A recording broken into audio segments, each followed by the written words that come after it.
Good morning, all. Morning, sir. Morning. Shall we dig in? Anytime. We were on slide 70. Is that worth recapping, or is there anything else you want to say about that before we move on? No, I think not. I think we've covered slide 70. Okay. Let's talk about the role of BTA interest rates. Moving to slide 71, please.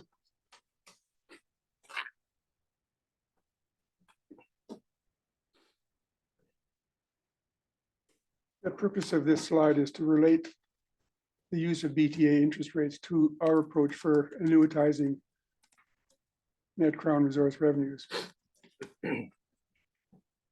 Our approach to calculating annuities follows the approach that has been used to administer annuities paid through the treaty-wide annuity accounts. Treaty-wide trust annuity accounts, which I think we discussed a little bit yesterday. And the procedure is very straightforward. Each year, some share of NCRRs, to be determined in the next section of my discussion, some share of NCRRs is added each year to what I'll refer to as a notional capital account.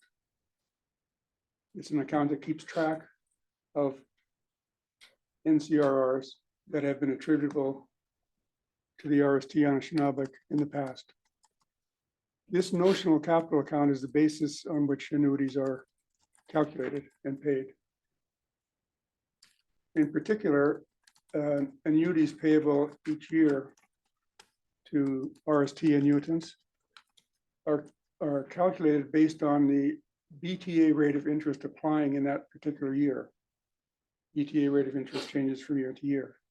The BTA rate of interest is applied to this notional capital account. Recall that the notional capital account is the sum total of all of the share of the NCRRs that have accumulated in the past. These annuities then are paid out either to individuals or to bands collectively, who can then take them and, for example, invest them in financial markets or use them as they choose. This procedure corresponds to the way in which treaty-wide annuity accounts operated and corresponds to, as the reason why we call these Vidal-Anderson annuities is they correspond to the way in which the Vidal-Anderson report suggested that a particular kind of agreement that they spoke about could be administered. So when I'm reading slide 71 and you get to the second bullet, this is your approach. This is not how anything happened in the past. Or sorry, this is not how, well, maybe you tell me, when you say to a notional capital account, this is the approach you're proposing. Yes, Your Honor, but we're suggesting that this approach is comparable to the approach used to pay the $4 per capita, the augmented annuity that reached $4 per capita in the 19th century. Okay, so when the $4 per capita was paid, at what point did it attract the band trust account rate? The $4 was paid by applying a band trust account rate to a principal amount that had been agreed upon among the parties in the late 1800s. That was put into this treaty-wide trust account as a principal amount, and the band trust account was applied to that amount. The band trust account at the time, I'm having to refresh my memory, but it was of the order of, it was 4 to 5%. But what was in there? I mean, did the $4 per capita go in every year, and then I thought I understood from yesterday was immediately dispersed to the bands? Yes, Your Honor. So did it attract the BTA rate for the month or 2 months or 6 months it was in there? No, because it wasn't reinvested in the band trust account. Right, The amount of the annuity was based on the BTA interest rate. At least the mechanism was set up so that the amount of the annuity was based on the BTA interest rate. Once the annuity was determined, then it was paid out to the annuitants. But the accounting by which that was paid out was that it was put into an interest account. There was a principal account on which the annuity was calculated, put into another interest or current account, and then paid out to annuitants who could do what they wished with it. I may be confused, but my understanding is that the only annuity payments were either 2,000 a year or after 1875, and maybe after dealing with retro, $4 per capita. Yes. And then I understood that it didn't stay in the band or in this treaty-wide account. It was dispersed to the bands. That's right, Your Honor. So again, my question, when did it attract the BTA? When it was in the bands account or this treaty-wide account? When it was in the treaty-wide account, this is what I'm describing as an accounting mechanism. Not real money. just an Well, accounting. It wasn't a mechanism. It was a mechanism to assure that when you applied the band trust account rate to the principal in the account, that you would get the equivalent of $4 per capita. That's the way that the band trust account was operated when the $4 per capita annuity was in effect. My point is, and I've made this in one of the earlier slides, is that the band trust account rate itself did not determine the amount of the annuities in the abstract.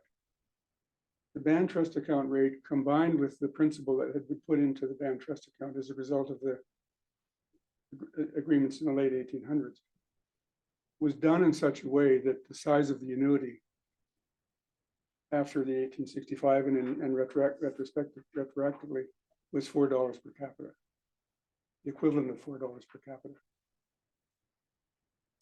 So it wasn't an annual amount put into this treaty-wide account. It was the pre-financed Yes. capital Yes. from which annuities were paid. Yes, And and that is what attracted the BTA.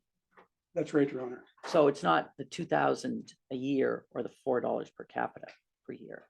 No, the $4 per capita per year was notionally based on applying a band trust account rate to a principal account. Okay, Now, I should, just to be sure we're clear about this, the role of the band trust account.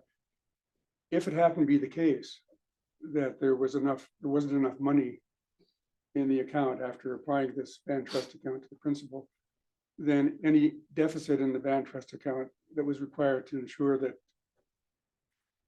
$4 per capita was actually paid out would come from an increase in monies from the general revenue fund of the government. from the crown. That would be made necessary by an increase in population that wasn't predictable.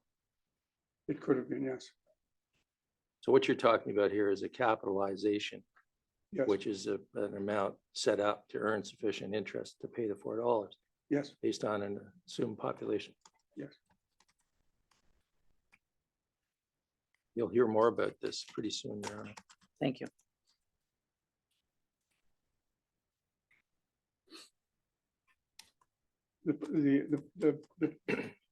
The point about this bullet is just to reemphasize the last bullet, is that once the annuities are paid out, once this calculation is done and the annuities are paid out, whether to individuals or to bands, we then disperse them.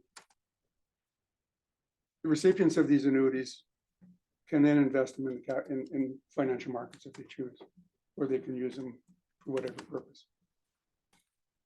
They have the opportunity, let's put it that way, they have the opportunity to invest them in financial markets.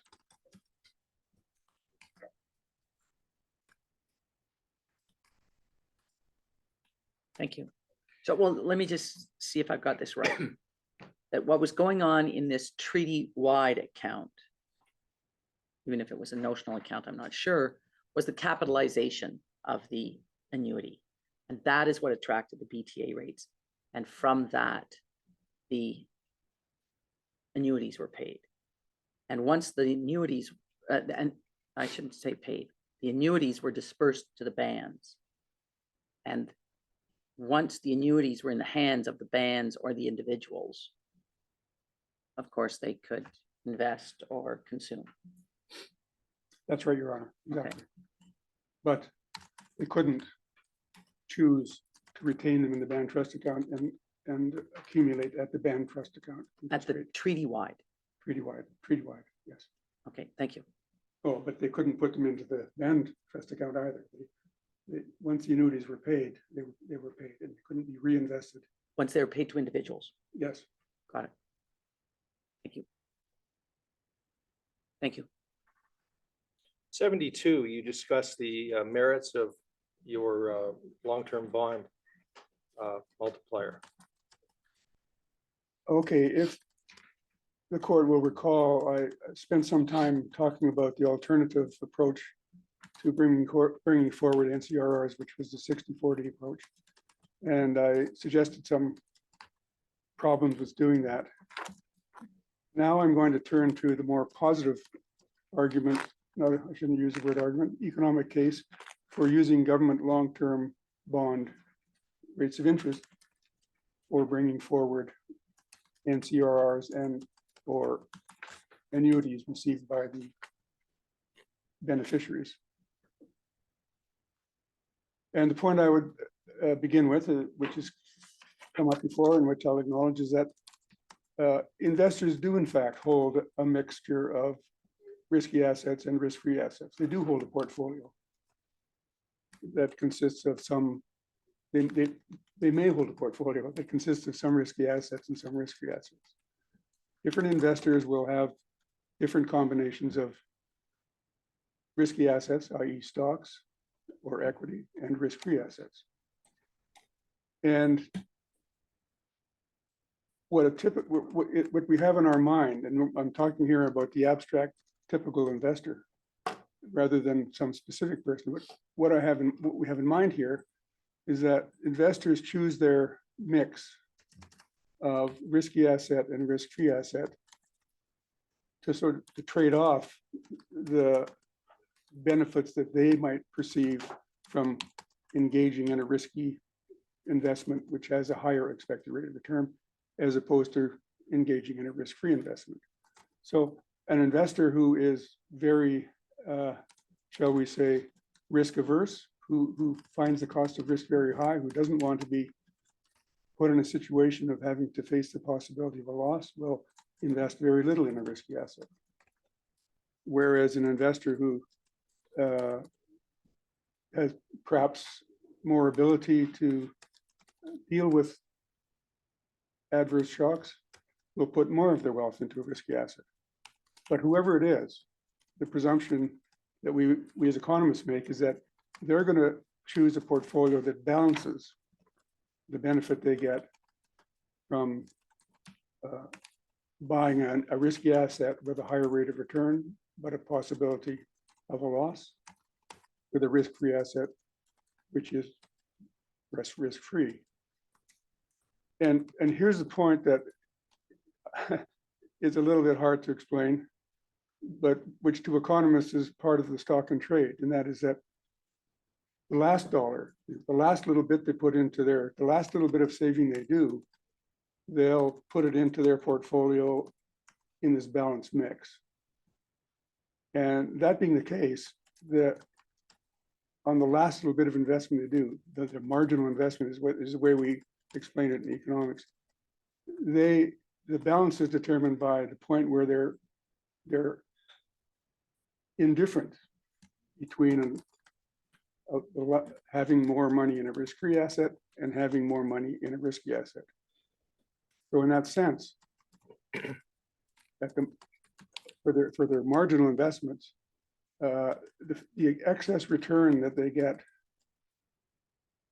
on the risky asset, the excess expected return they get on the risky asset, just compensates them for the cost of risk that they are faced with from holding the risky asset, i.e., the cost that they would incur if an adverse outcome were to happen and their income were to fall. So I don't know if that's too much economics for this early in the morning, but that's an economics explanation about why we're arguing that even though investors hold a portfolio asset, some risky and some non-risky, nonetheless, it's our view that that additional income coming into those households, we should bring it forward at a risk-free rate, because the annuitant, the person receiving this annuity, would be indifferent between the amount that they would get out of holding risky assets and the amount they would get out of risky assets.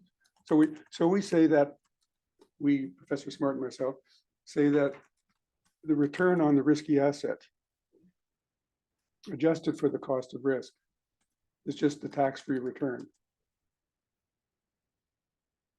What you get on the risky asset is the risk-free rate plus the expected return. But that expected return from risk is just offsetting the cost that you bear, the amount that you have to be compensated to take a little bit of risk. So the risk-free rate of return, if this is meant to be a set of logical steps, it may not seem to non-economists to be that way, but the consequence of this is that the risk-free rate of return is the net rate of return from investing to the investor, even though they're holding a portfolio of risky and risk-free assets.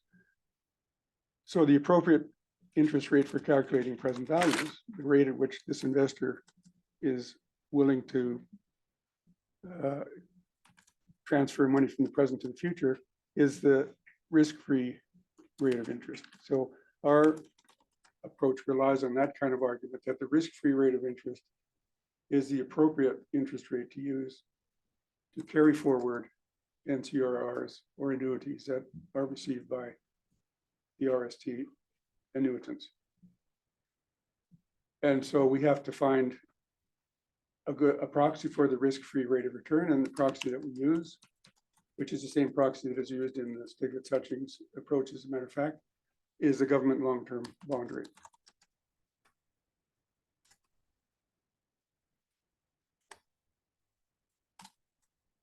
So on slide 73, in the first bullet, you reiterate some points you made yesterday, and indeed the point you just made now, and then continue the discussion of government bonds. Let's go there. All right, just elaborating on the use of government long-term interest rates to represent the risk-free rate of return. The first bullet just reiterates what I had discussed on the previous slide, that the higher expected returns on stocks than on government bonds, i.e. what we call the equity premium or the risk premium, it reflects the risk and the transaction costs borne by investors. It's what investors require to compensate them for the additional costs associated with buying this risky stocks. The fact that we observe this differential between the expected return on a risky asset and the return on a risk-free asset indicates that investors require some extra return in order to induce them to invest in the risky asset. That's the principle. Then the next bullet simply says, well, in fact, long-term government bonds are not fully risk-free. It's almost impossible to find a risk-free asset in the world. Even money is not risk-free, because the value of money changes with the rate of inflation, for example. So, but the point is that government long-term bonds are not in fact fully risk-free. There's a risk of default, so that government bond rates of interest are actually higher than the risk-free rate. By how much, we don't really know. It depends. Rating agencies spend their time trying to evaluate the riskiness of government bonds of all types. We haven't tried to fully adjust government bond rates for the risk of default. So to that extent, they may overestimate the proper risk-free interest rate. But I think this is a practice which is acceptable. It's certainly, as I said, the same practice as is used by Professor Stiglitz and Mr. Hutchings in their portfolio rate of return, part of which is based on government long-term bond rates. Professor, if they overestimate the true risk-free interest rate, does that have an effect on your present value calculations? If they, If they overestimate Who's the they? true, the bonds, overestimate the true risk-free interest rate because they contain a component of risk themselves, does that have an impact on your calculations? You're alluding to the last bullet in which we Yes. say that, you know, I don't want to make this too much of a point of this, but it says that, you know, the government bond rates we use are actually higher than a hypothetical risk-free interest rate because there is this risk of default associated with government bonds. So using these government bond rates for bringing forward NCRRs and or annuities to the present value would give a slightly higher value for that present value than if we had used some truly risk-free rate, which we really don't have a good estimate of, I should say. so if the purpose of this evidence is to determine what was a likely course of conduct for the investors, how otherworldly theoretical is this notion that a government bond is not risk-free? Or that we should even discuss adjusting for that? We haven't adjusted for it, Your Honor, and you can think of this as being a theoretical argument. We interpret the appropriate interest rate for bringing forward annuities and NCRRs as being the long-term government bond rate. I'm simply acknowledging that that includes some element of risk in it. So investors are, in fact, bearing a little bit of risk when they hold government bonds, Possibly unknowingly. possibly unknowingly. So I mean, that's a very good observation.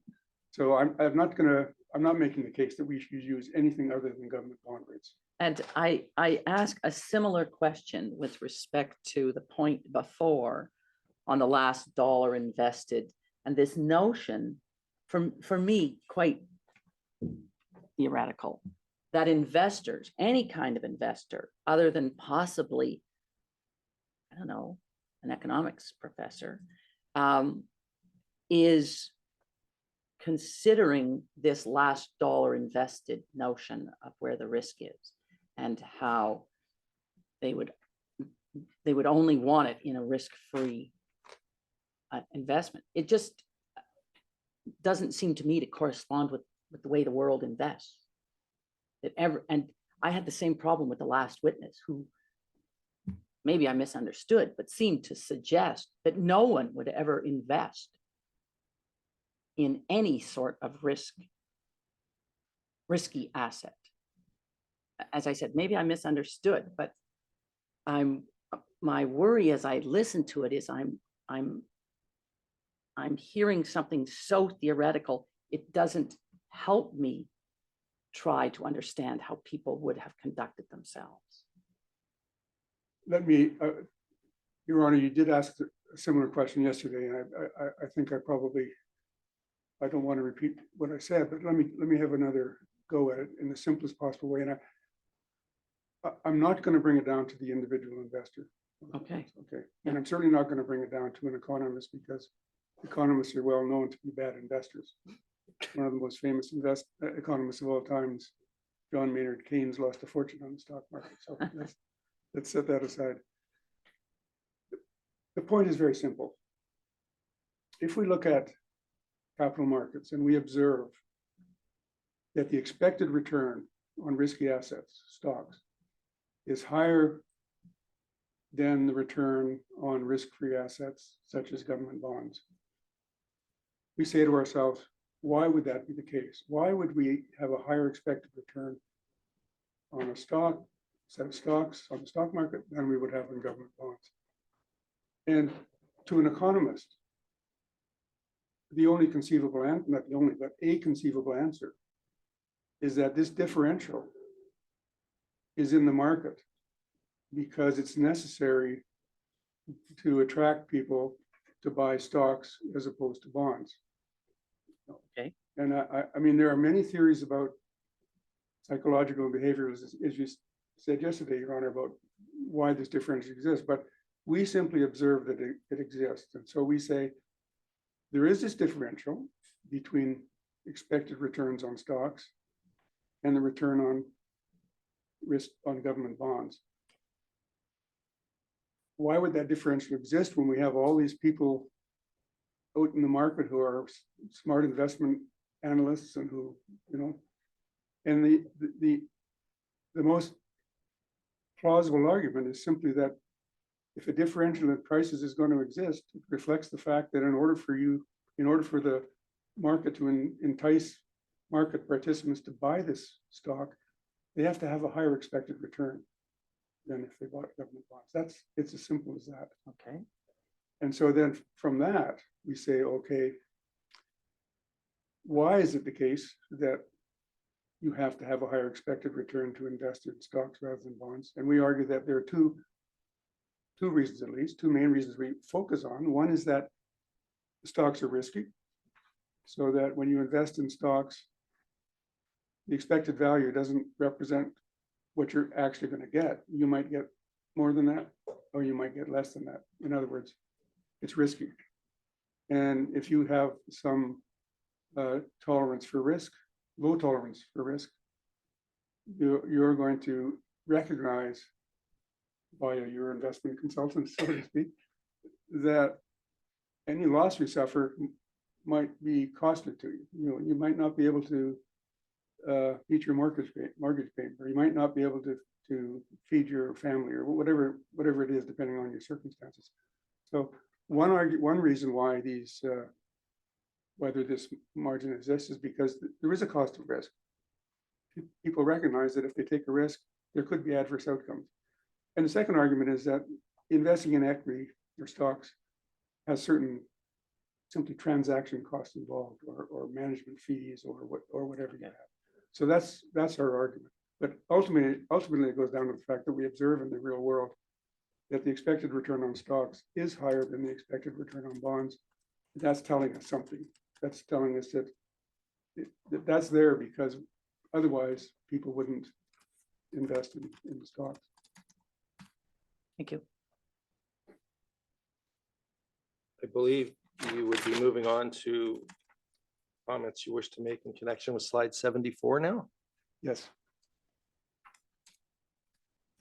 This is just a summary of the last bullet, which we've probably beaten to death. And it just goes through our argument that we use a risk-free rate of interest to accumulate NCRRs and annuities to 2020 present values, where we proxy the risk-free rate of interest by the long-term government bond rate. The risk-free rate of interest is the net return that treaty beneficiaries could have earned from saving their annuities. If they invested in risky assets, the additional expected return would compensate them for the risk in the transactions cost incurred, which I was just trying to explain. The government long-term bond rate is a reasonable proxy for the risk-free interest rate, although it is a little bit excessive because it includes the cost of default risk.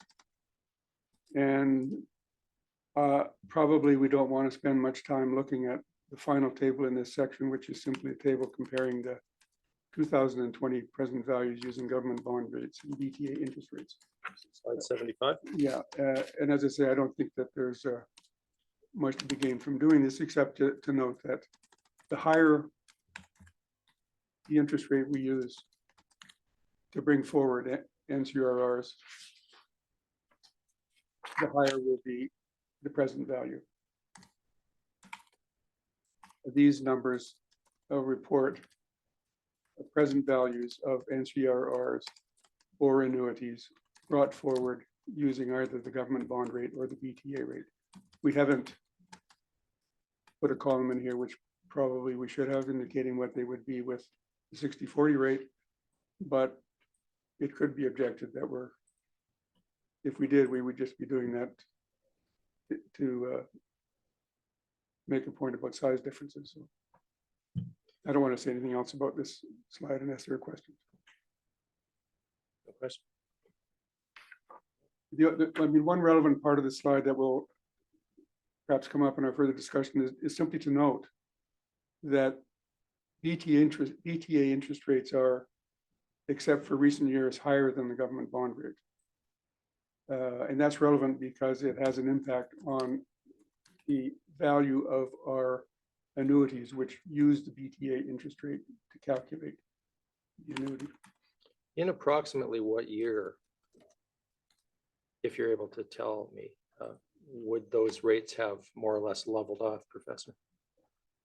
I'm not able to tell you the exact year, but there was a year when the BTA rate was set based on the long-term government bond rate, and it would have been. I won't give you an exact date because I'll probably get it wrong. But if I had to guess, it would be somewhere around 1980 or 85. I just don't know. Thank you. And then did it stay there? Yes. Well, it didn't stay constant. It was tracking the long-term government bond rate. The long-term government bond rate itself changes over time. So which tracked which? The BTA rate tracked the government long-term bond bond. rate. The government bond rate was determined by the market. Right. According to economists.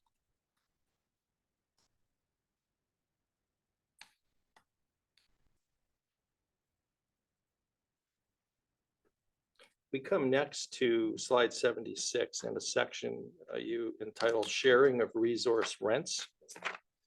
And I guess we should move from the title page into slide 77, and you can run through these various approaches for us, if you would, please. Okay, this is very important. This goes to the heart of the augmentation promise, and it's an instance where there is a substantial difference between the approach followed by Professor Stiglitz and Mr. Hutchings, both in their joint report, which shares net resource revenues, and in Mr. Hutchings' RST report, which shares NCRRs. The sharing principle I'm going to focus on here will apply whatever the thing is that's being shared. So let me begin. I'll get to the Stiglitz-Hutchings approach soon, but let me begin by outlining the approach that Professor Smart and myself use in our present value report. We in fact present 4 sharing alternatives that are shown in table 4 of our report. I'm not just checking to see if they're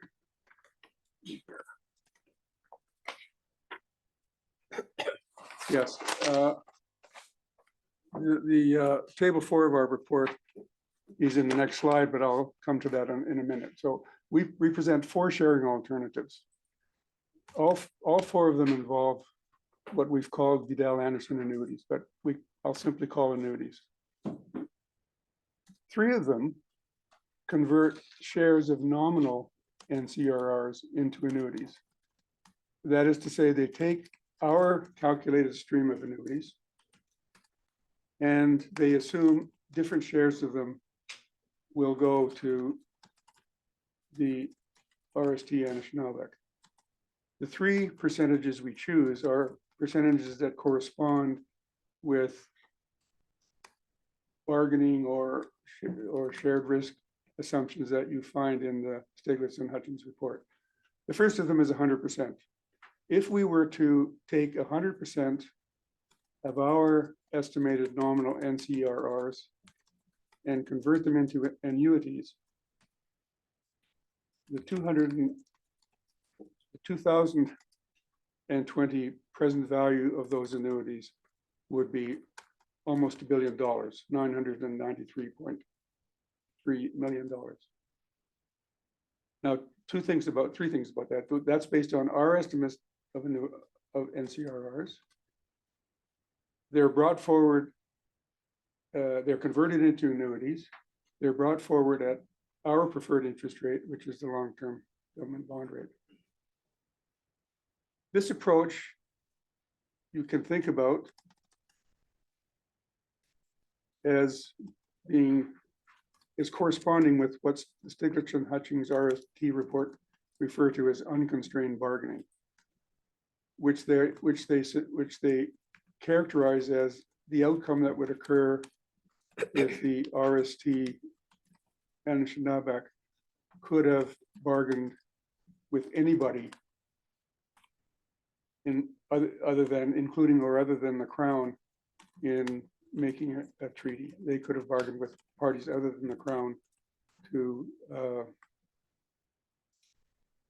I hesitate to use the term sell their land, but to treat with anybody other than the Crown over the value of the territory.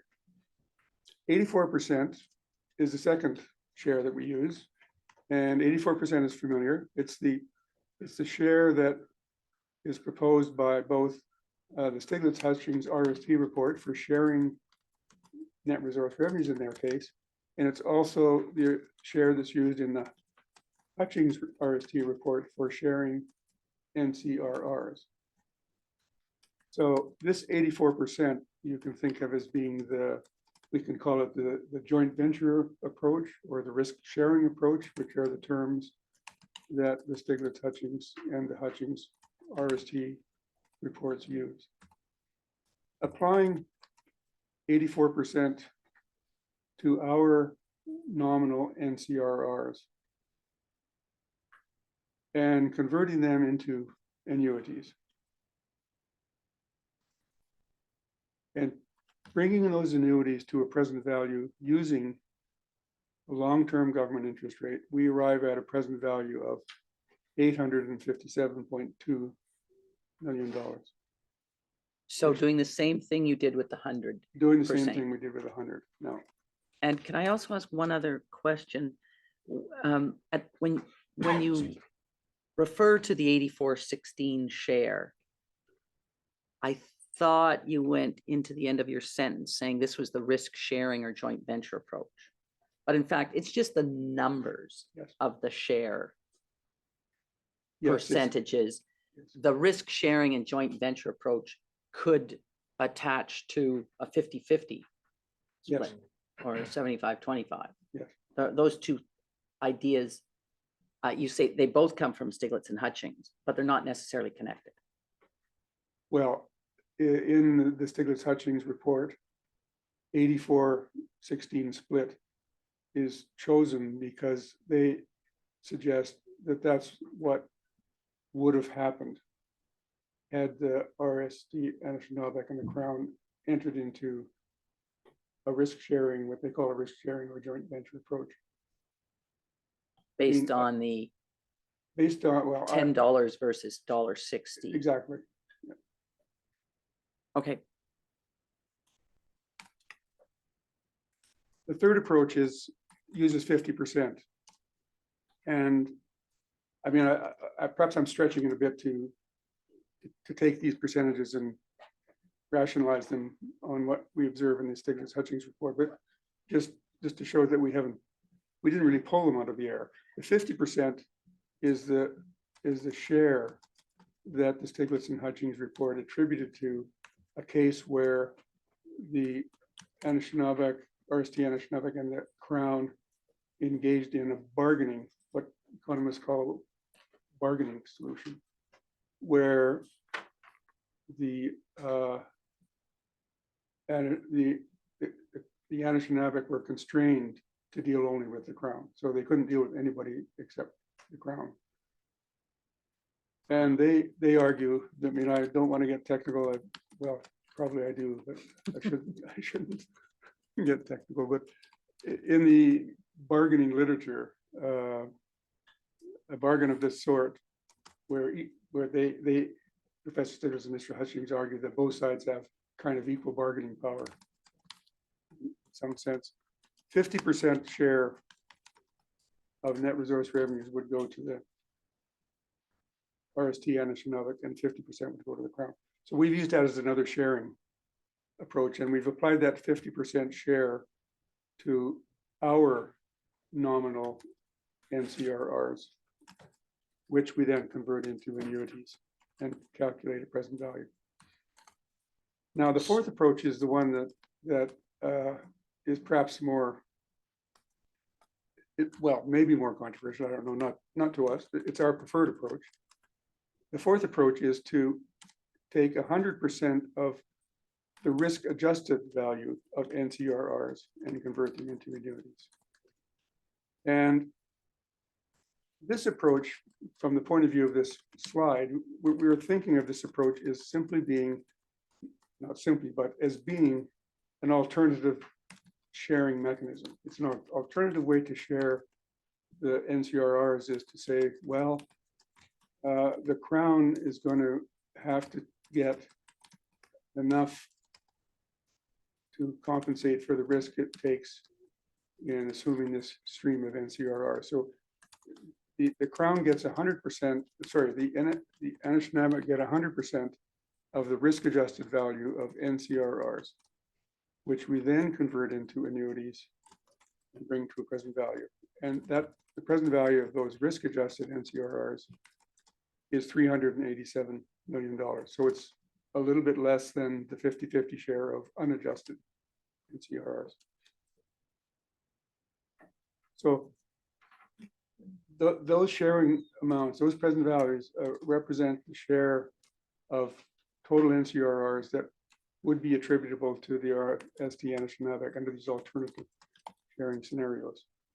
We then say, okay, some annuities have been paid in the past, and the present value of these annuities that have been paid in the past, using our government bond rate to calculate the present value, is $302 million. So if we turn to the slide on the next page, the slide on the next page simply summarizes what I've said. That Slide 78. present value of annuities under these different sharing regimes, 100% of unadjusted NCRRs go into the annuity pot. 84% of them go into the annuity pot. 50% of them go into the annuity pot. 100% of risk-adjusted NCRRs go into the annuity pot. The present value of the annuities that would be achieved in each of those cases is given by those figures in millions of dollars. The annuities that have already been paid are $302 million. So if we were to use this table to if we were to use this table hypothetically to determine how the augmentation clause should be satisfied, what we would say is that if the share of unadjusted NCRRs going to the Anishinaabe were, for example, 84%, just to take the preferred sharing of the Stiglitz and Hutchings approach, we have only paid them. I think the Crown has only paid up till now a sum of annuities whose present value is $302 million. The Crown owes, and I won't even say who the Crown is in this context because that's also a matter for debate, but the Crown collectively owes the difference between 857 million and 302 million, which is 555 million. That would be $500 million. That would be what's owing to fulfill the augmentation promise under that assumption. So that's our approach to sharing.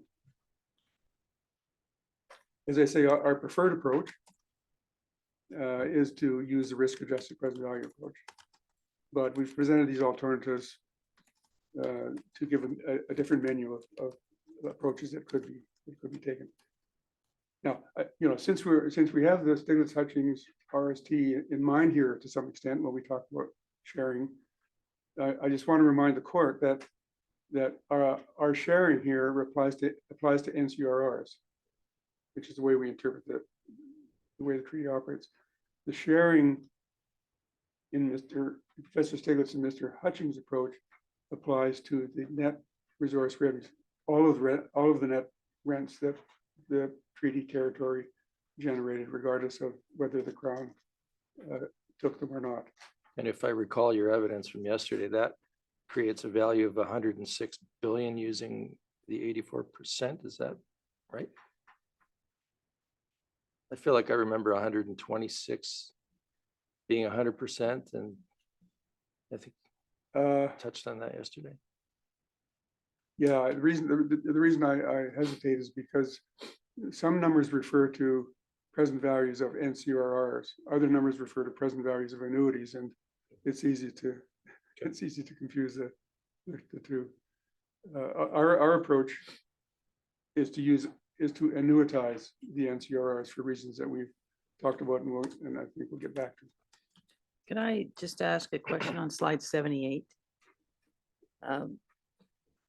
The subtitle under sharing concept is share of unadjusted NCRRs. And then you say the risk adjusted present value of. Okay, I should be more explicit. The sharing concept should have said 100% of risk adjusted NCRRs. That the sharing concept of that Right. fourth column should be 100% of risk adjusted NCRRs. So we would take that slide 78 where you have 1, 2, 3, and essentially 4. Yes, Your Honor. And this would be 1, 2, 3, 4. Yes, Your Honor. Thank you. The first three. Then Could I get some help there when Okay. I didn't follow this could Okay. be 1, 2, 3, 4. And All right. What my question was, if I look at slide 77, I see the numbers under the third bullet point. I see the numbers 1, 2, 3. But the next bullet point says the fourth. So I'm just numbering that number 4. Got it. And you agree with me, I sir? agree with you. And so then we go to, when we get to slide 78, if I numbered them at 100%, I would say that's 1, 2 would be 84, 3 would be 50, and 4 would be 100% of the risk adjusted present value Of the risk adjusted NCRR, of the risk adjusted. NCRRs. Got it. Is it the risk adjusted present? Is it the present value of the risk adjusted NCRRs? Is present value anywhere at all in that? The present value is the column of numbers on the right. What's Oh, being, yeah. So what's being shared are 100% of the risk adjusted NCRRs. That's what goes into the, And the present value becomes 387. that's right. Okay, That's what goes into the annuity mechanism. okay. That's helps me. Thank you. Excuse me, Well, I doesn't think the help. witness just made Does- an error, and there's no point in just, he said that the risk adjusted present value is what's being shared. But I think the witness meant to say the share that they're calculating is the risk adjusted present value of 100% of the NCRRs, which is 999.3.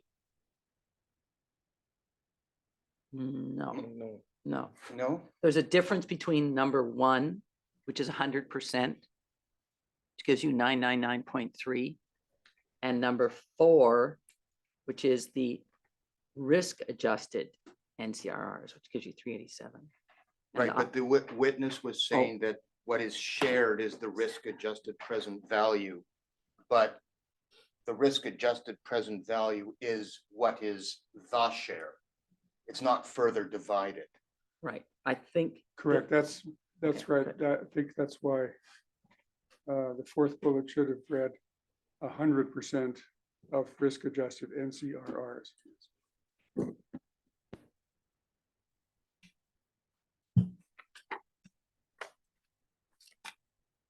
And so if going back again on slide 78, if I had number one, 100%, it would be 100% of the share of unadjusted NCRRs, 84% of unadjusted NCRRs, 50% of unadjusted NCRRs, and then number four would be 100% of risk-adjusted NCRRs. That's correct. Beautiful, thank you. Slide 79, Professor, I don't know if you want to say anything about this or if you've covered it already. Again, I hesitate to throw up another table with different interest rates because I know that that's subject to question of why I'm doing it. But so The Let's just- BTA table, let's go there then. okay, 80. Slide this 80. table simply does the same as the previous table, except instead of using the long-term government bond rate for calculating present values, it uses BTA rates of interest. I think one of the reasons why I do this is because in the Stiglitz-Hutchings report, they show both present values of net resource rents brought forward with their 60/40 interest rates and the present value of their net resource rents brought forward at BTA interest rates. Can I go back then to slide 78? So slide 78 is at the long-term government bond rate. That's correct.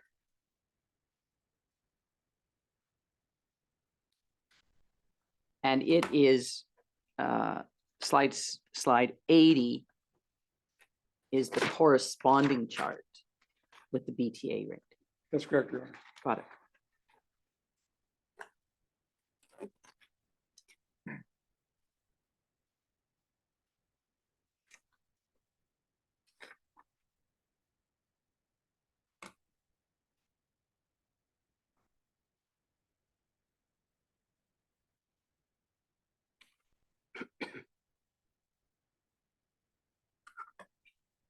Okay, thank you. Shall we move to slide 81 then?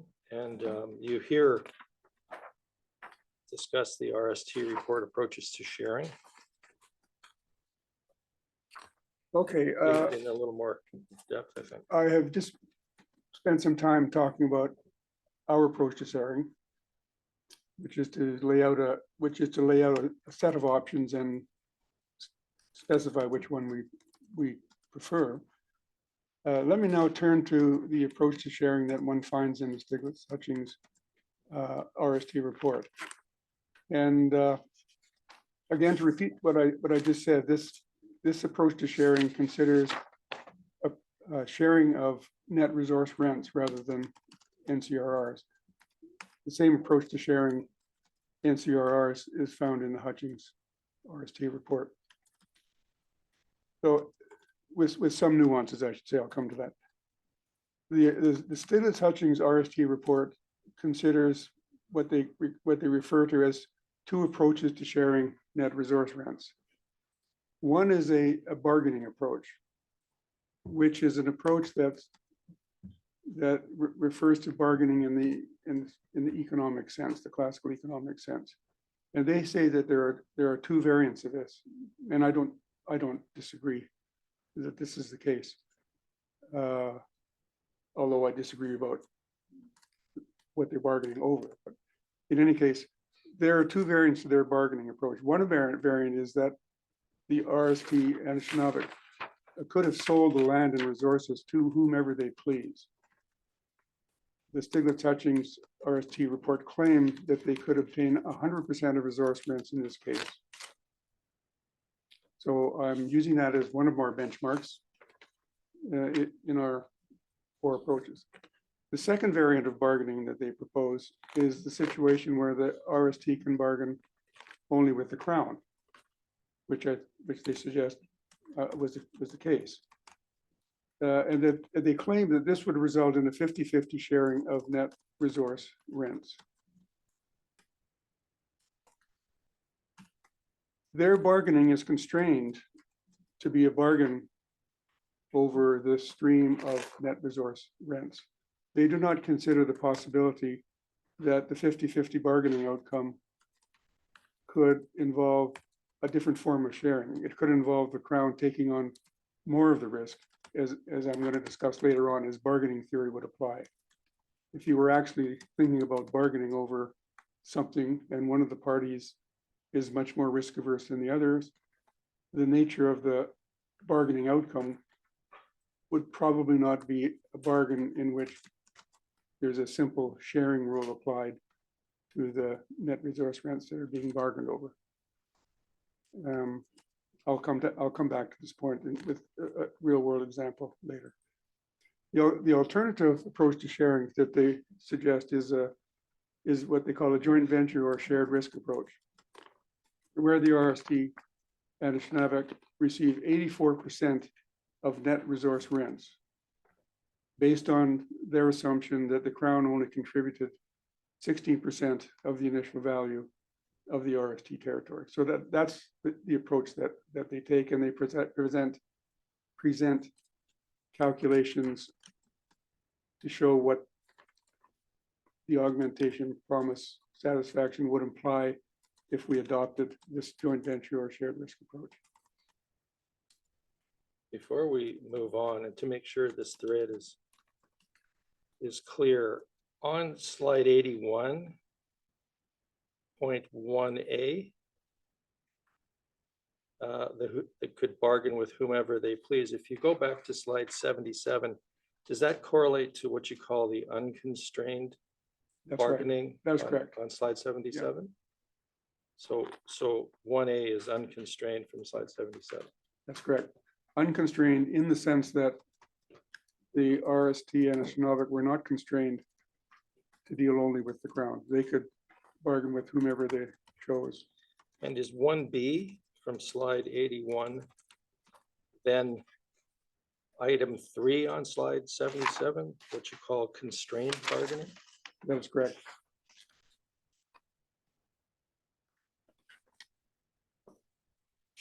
So these approaches, these bargaining approaches in the Douglas Hutchings RST report, which reappear in the Hutchings RST report, correspond with the first 3 sharing approaches in our earlier slide. So 1B relates on 81 relates to item 3 on slide 77. That is correct. The constrained bargaining.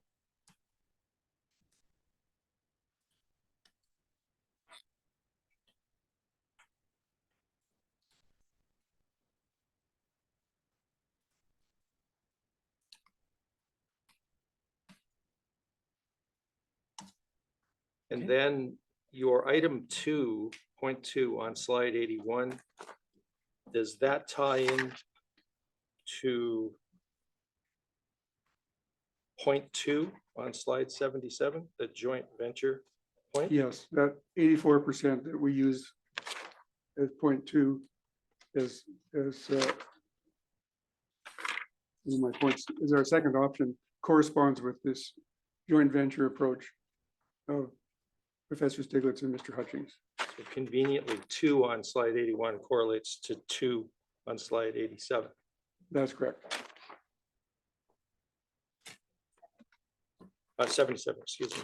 2 on 81 correlates to 2 on 77. Thank you.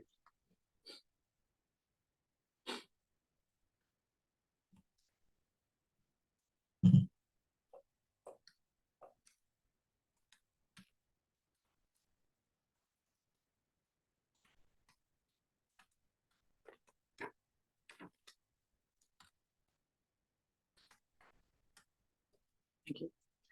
So let's continue. Slide 82, please.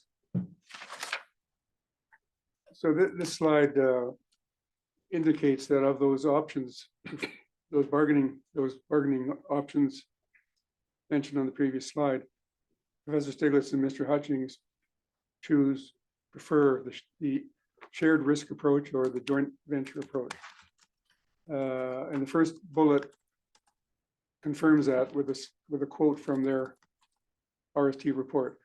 We consider a joint venture framework a more reliable approach to estimating an allocation of resource value in the absence of the exercise of force. That's their argument for the joint venture approach. They don't really present an economic argument or rationale for why the joint venture approach is a preferable interpretation of the RST rather than the bargaining approach. They assert it. So they assert that that's where their 84% comes from. And as I said, nor do they consider other alternative bargaining approaches where the RST and Anishinaabe do not share the risk. So, for example, in the shared risk approach, they explicitly refer to it as a shared risk approach, and they speak about it in these terms. The Anishinaabe are entitled to 84% in their view of net resource revenues. That would be the outcome of a joint venture approach, according to them. And if that were the case, they would share in 84% of net resource revenues, whatever they were, whether they were high, low, positive, or negative. That's an implication of the shared risk approach.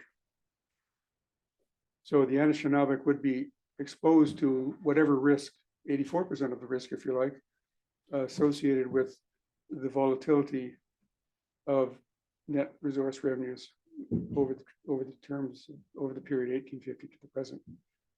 So, for example, they don't consider bargaining, where bargaining is not over a share of the net resource revenues, but over a fixed annuity payment, subject to the fact that the fixed annuity payment must represent 84% of the shares. We know in the real world that many bargains are of the sort that one side takes on most of the risk and the other side doesn't. Perhaps I said this yesterday, forgive me if I repeat myself, but and I may say it again later, but a very common example of a bargaining situation, a collective bargaining situation, we call it, where one side bears most of the risk and the other side doesn't, is wage negotiations in labor bargaining.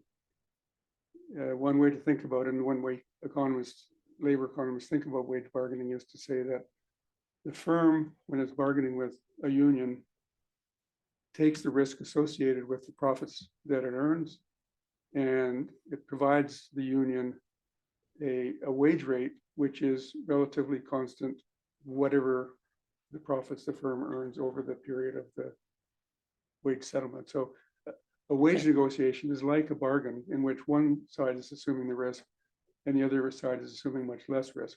Not entirely no risk, but much less risk. Do you think that's the way the head of the steelworkers would sell it to their members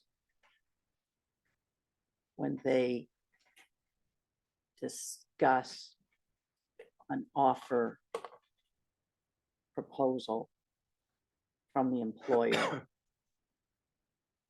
that they think is too low? Wouldn't they say to their members, or don't they say, we're bearing all the risk? They could be earning billions in profits and they're paying us $17 an hour. Well, So are there different perceptions of who's got that, bearing that risk? let me give it a two-part answer to that. Okay. If the steelworkers, to use an example, I don't need to use the steelworkers, but if some union like the steelworkers wanted to, if the bargain were such that they took on the risk, the bargaining could take the form of the workers are going to get X percent of the profits, the firms are going to get 100 minus X percent of the profits. They could have a bargain where the outcome of the bargaining is sharing in the profits of the corporation, but they can certainly do that. But very few wage bargains actually do that. I mean, there are wage bargains where profit sharing is part of the bargain, but most wage bargains take the form of the workers getting some security through a fixed wage and the firm bearing some fluctuation of profits. Now, whether or not the firm is getting too much relative to the workers, because profits could be very high, that simply says that the expected return that the profit earners are getting is high relative to the expected return the workers are getting. So the workers will then in and say, oh, you're getting an expected return from the steel mill of 20% this year. You must raise our wages so that the equivalent of what you're paying us corresponds with the expected profit that you're going to make. So I guess my point is Yeah, The what you're steelworker saying per- is it's not a risk. They get their paycheck every week, yes, no matter what. And the company's is at risk because if the price of nickel falls, they've still got a bargain where they have to pay. yes. With one proviso, they could lay workers off, They can lay workers off, but right? we're getting into the But- nuances of wage bargaining. If they lay workers off, quite often the contract says, not always, but it may say if you have enough seniority, you're entitled to severance pay. Mhm. So severance pay is sort of a way of, reducing the risk of being laid off. Mm. Unemployment insurance does the same thing. So I guess my point is not, I don't want to push this too hard. I just want to say that it's possible to conceive of bargains in which one side takes on more of the risk than the other side. And under the joint venture approach, or it's what's referred to as a shared risk approach, that's not the case. The Anishinaabe are supposed to take on 84% of the risk because they're getting 84% of the stream of volatile net resource revenues. I mean, the joint venture approach is most commonly an approach that's used when you're talking about two firms who are pooling resources to do some project or ABC. And these are two firms. There's no reason for you to think of one of them as being more risk averse than the others. But in this context, where the two parties are likely to have very different abilities to bear the consequences of adverse outcomes, you would expect that a bargain would take that into account. And I'm going to suggest that, in a self-serving kind of a way, albeit, that our approach to bargaining based on an annuity approach is meant to do exactly that. It's meant to take the risk off of the RST and Anishinaabe and put the risk onto the Crown. To take the risk off the Anishinaabe, the risk they never had. Yes, that was a bad choice of words, Ron, but to give them an outcome which is much less risky Okay, than would be the case if you just gave them a share of whatever you're sharing, whether it be net resource revenues or NCRRs. okay. Thank you. Do you want to continue with Mr. Hutchings' RST approach, slide 83?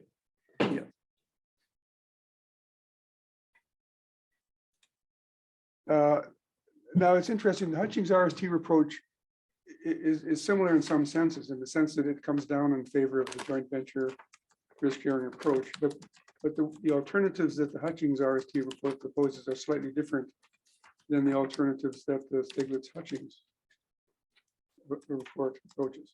I mean, one obvious difference I've already mentioned is that the Hutchings RST report approach assumes that the bargaining, if you want to call it that, is over NCRRs, whereas the Stiglitz-Hutchings approach assumes that the bargaining is over net resource revenues. The Hutchings report proposes two approaches.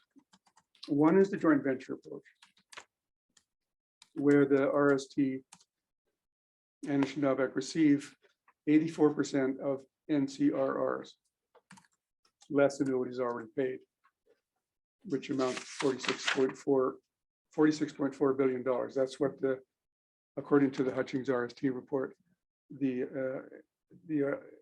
Anishinaabe would be entitled to resolve the outstanding augmentation promise, $46.4 billion. The alternative is what the Hutchings report calls an output-based approach,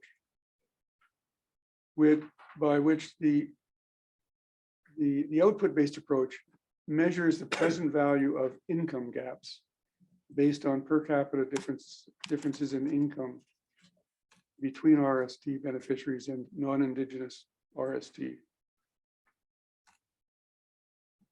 Oops, somebody's bill came up there. Yeah. Someone's hotel bill. It's between 100 and, sorry. So according to this output-based approach, which we'll have more to talk about in the last section of my slides, and the Hutchings RST report views this as one of the approaches to sharing and argues that if we adopted this output-based approach and we viewed the intent of the treaty to close the income gaps between the average income received by a member of the RST annuitant and the average income received by a non Indigenous member of Ontario society, that we would get the amount required to close that gap would be between $153 billion and $194 billion. Now, these two numbers differ because they're based on different population estimates for the treaty and the RST national. They're based on population estimates that comes from an expert report that was produced by Big Nami, if I pronounce it right, expert report that stipulates these two possible population growth scenarios for the treaty annuitants. And Mr. Hutchings claims, very similar to Professor Stiglitz and Mr. Hutchings together, that from an economics perspective, the joint venture is the correct framework. That's the justification. So it's supposed to be, I guess it's meant to be self-evident. So the last bullet I've already mentioned that the sharing applies to different things. Before you move on, I want to ask you to clarify something, because to some people who read this, it could be taken to be counterintuitive. In bullet 2, in the third line, it says RST between 153 billion for high population growth and 194 billion for low population growth. Now, I'm not going to ask you to explain what that means unless you think you can, but I will ask you to confirm that that's not an error. I confirmed as best as I recollect that that's not an error, and I can briefly explain the difference if you want. Sorry, which bullet were you reading? 2. 2, thank you. Mr. Marcello looks at those two numbers, and I think, like most people, would think of that as being counterintuitive. That the output-based approach would give a lower number for a high population growth scenario than for a low population growth scenario. And I can explain that if you want, but if you prefer not. It may have been explained when Professor Bignami was on the stand. Is that right? Yes. Yeah, I think we've got that. We've got it, and I'm guessing there's no disagreement there. That's fine with me. It simply refers to the fact that the high population scenario entails there being fewer people around in the past, right, than the low population. Yeah. Okay. So let's move on, please. Slide 84. So I go further into the rationale for using a joint venture framework, and the argument that you can find in the Hutchings RST report is that the RST was analogous to a joint venture. Recall when I say RST, I mean the acronym, the Robertson Superior Treaty. The RST was analogous to a joint venture between the Crown and the RST First Nations, whereby the Crown chooses to, quote, invest with the current owner of the land and resources by buying a piece of their venture. That's the interpretation of the joint venture between the Crown and the RST. Mr. Hutchings states that beginning in 1918, the Crown paid the fixed sum of $10 per person to First Nations in treaties, and the Crown bore all the risk. Instead of paying $10 per capita for full rights, the Crown paid $1.60 per person for a share of 16% of NCRs, with 84% for RST beneficiaries. So both parties share the risk. This slide is really about what determines 84-16, as opposed to why we're thinking of a joint venture as being the reasonable thing to do. Can I just take a moment to catch up, please? Sorry. Okay.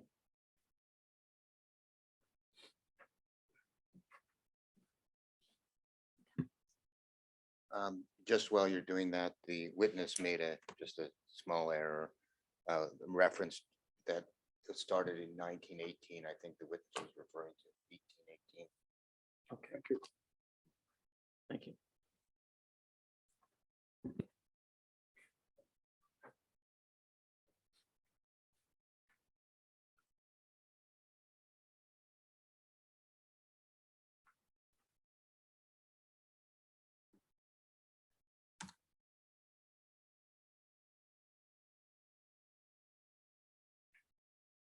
There's just a point I missed that I may have a question on.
I've got it. Thank you.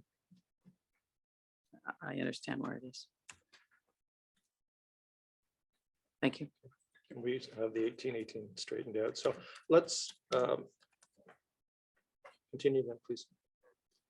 I think that's all I have to say on the slide. Just noting that the importance of the $10 per person assumption is that the Crown bore all the risk in treaties that were signed prior to 18, in these selected treaties that were signed prior to 1818 treaties that were paying a fixed sum of $10 per person.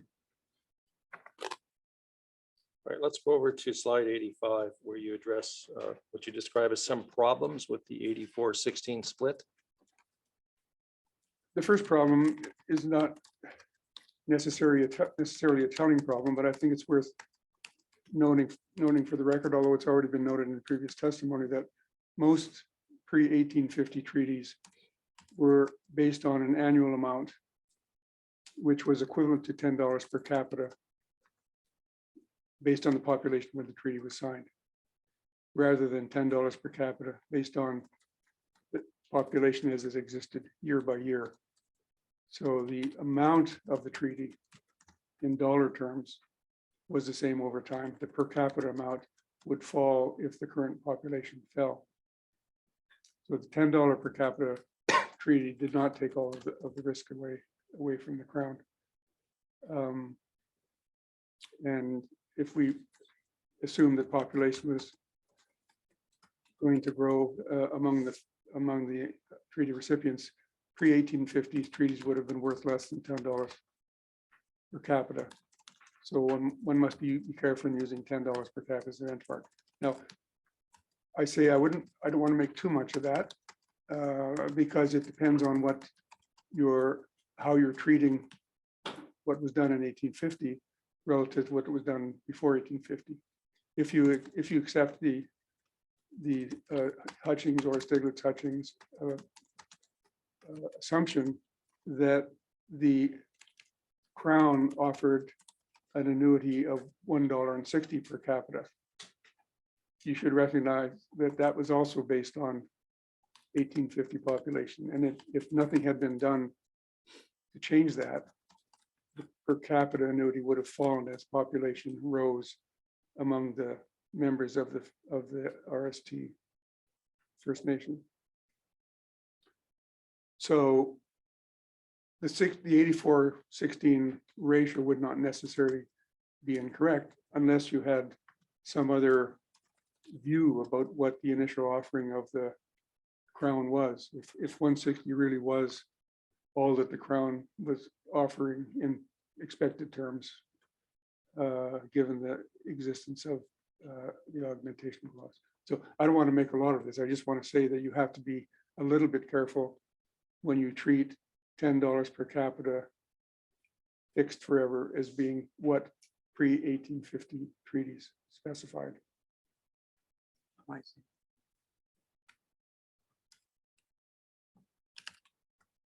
You're saying because they ultimately, we ultimately can't predict what they were per capita. Yes, because they were based on population at the time the treaty was signed. Some of them in any case. Thank you.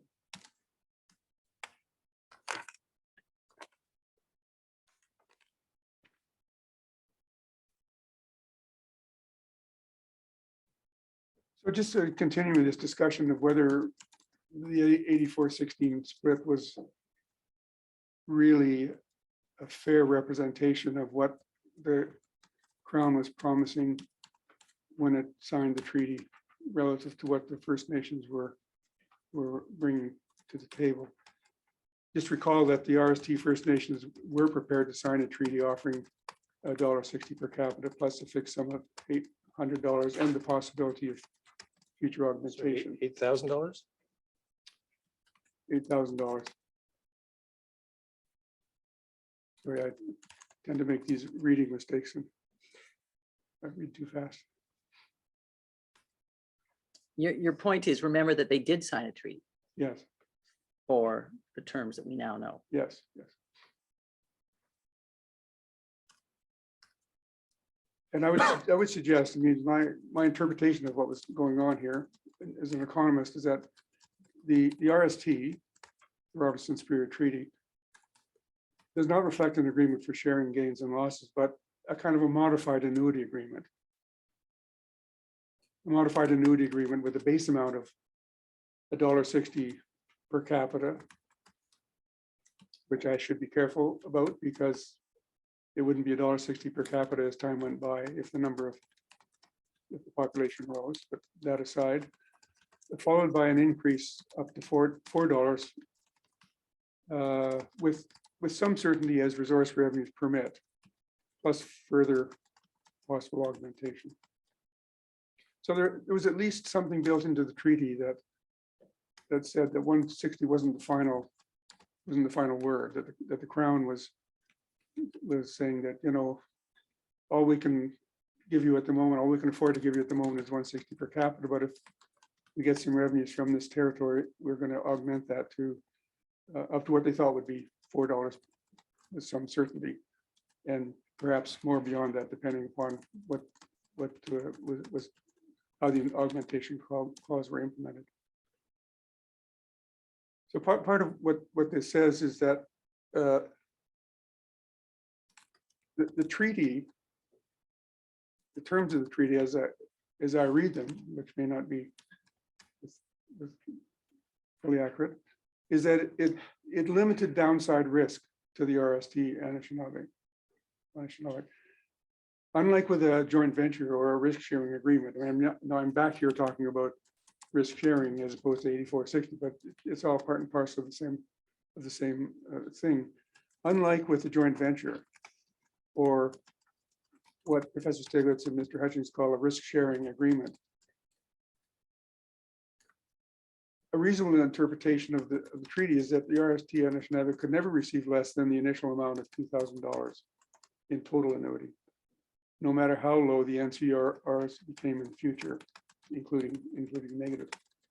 That they would get the base amount of this treaty. That amount could possibly be augmented, a reasonable interpretation of the treaty is that augmentation didn't mean that their initial treaty promise could be reduced if NCRRs turned out to be negative. So that their share of the NCRRs would entail that they would get negative NCRRs. Let me just see if I've got a reasonable interpretation of the treaty. Is that the Anishinaabe could never receive less than 2,000. That they would get that base, which could possibly be augmented. That's my interpretation, but I'm not the final arbiter.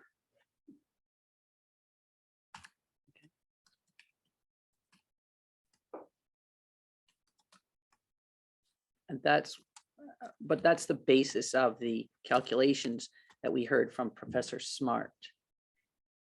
That Yes, no matter what the losses in the territory as he calculated them, there was always a $2,000 payment. yes, Your Honor, and that's in some sense the rationale for why we're adopting that procedure. Right. Okay.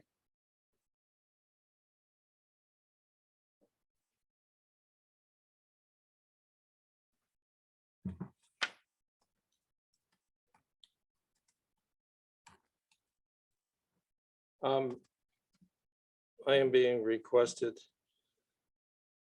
by my friend to raise the prospect of a morning break. Well then. Is this a good time? We'll take a break then. Oh. And it appears we need 20 minutes. Thank you. All right.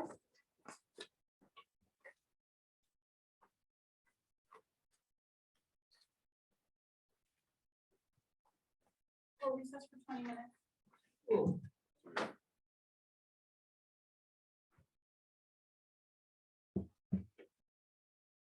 When I was in, you may be seated. I'm just going to ask you, Mr. Marcello, when the evidence is this dense and with this many figures, leave lots of spaces for the reporter and for me to keep to stay in sync. Professor, I will ask you to adopt that as well. Understood.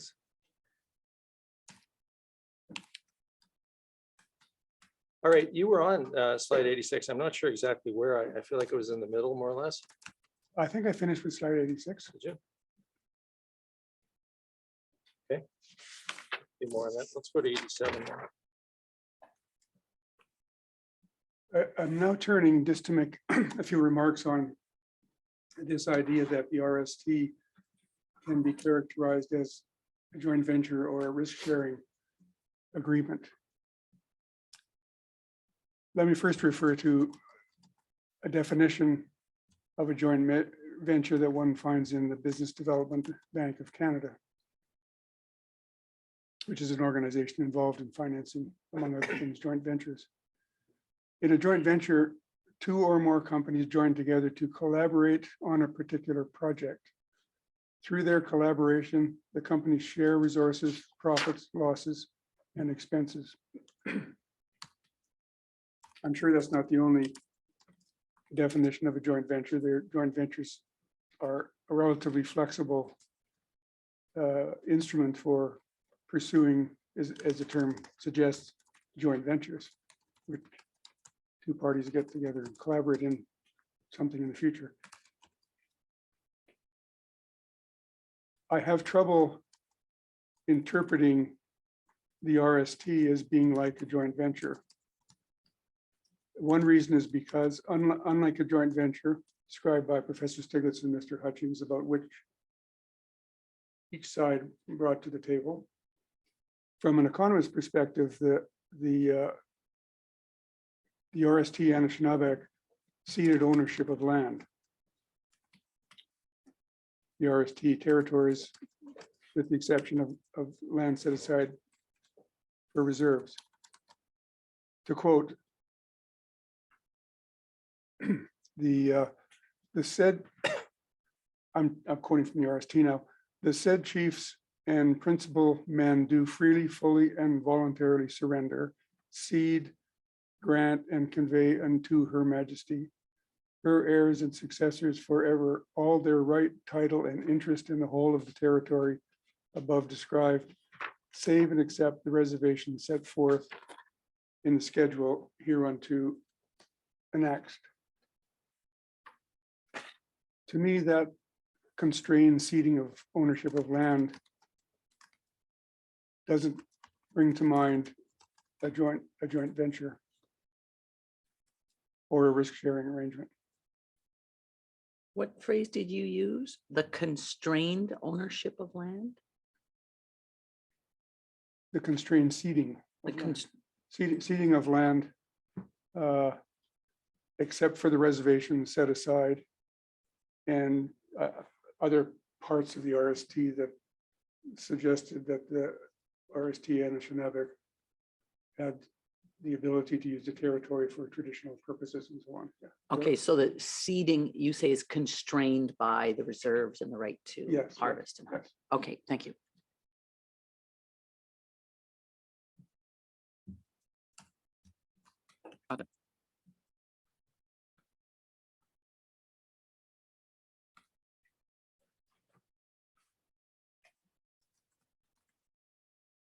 You want to move to the next one? Yes. 88? Yeah. Slide 88. Nor does it entail a risk-sharing agreement. As I've said, a proportionate sharing of resource rents, the 84-16 risk-sharing approach implies risk sharing. Since starting in 1850, in anticipation and in hindsight, future resource rents were highly volatile and uncertain. The Hutchings RST report, or the Stiglitz-Hutchings RST report for that matter, offers no justification or evidence for why the RST should be interpreted as a risk-sharing arrangement in which the RST and Anishinaabe obtain an 84% share of NCRRs, whatever that might be. You know, there was no constraint put on the 84% of NCRRs. The presumption is that that share would apply whether the NCRRs turned out to be high, low, or indeed negative.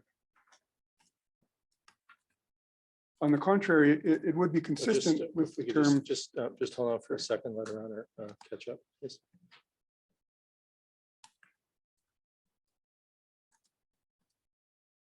Thank you. On the contrary, it would be consistent with the terms of the RST to arrange augmented annuities in such a way that the Crown bears most of the risk. And that, as I've said many times, is what our proposed annuity model attempts to do. It's a form of sharing, but not of risk sharing. It's a form of sharing NCRRs in a way in which most of the risk is borne by the Crown.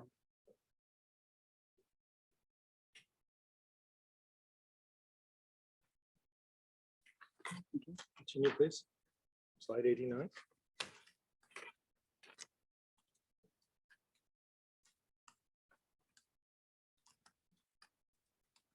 I'm at the risk of repeating myself after having gone into elaborations of this sort of thing earlier on. I'll address what's on this slide. Just to repeat that it is much more costly, in our view, for the Anishinaabe to face risk, to deal with risk, than the Crown. In those circumstances, standard approaches to bargaining and contracts suggests that the less risk-averse party to the contract should take on more of the risk. That's quite apart from the question of how much sharing should take place between the two. It's also the form that the sharing should take. I would suggest that risk sharing, as proposed by Mr. Hutchings in his report, would be unnecessarily costly to the RST Anishinaabe given how volatile the stream of NCRRs could be. In fixed annuity treaties of the sort that forms a benchmark, according to Mr. Hutchins, the Crown takes on most of the risk.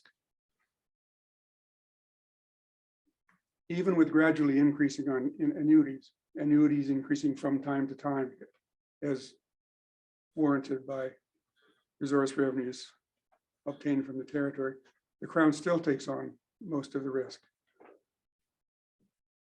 And evidence indicates that the chiefs negotiating in 1850 preferred perpetual annuities as a form of payment.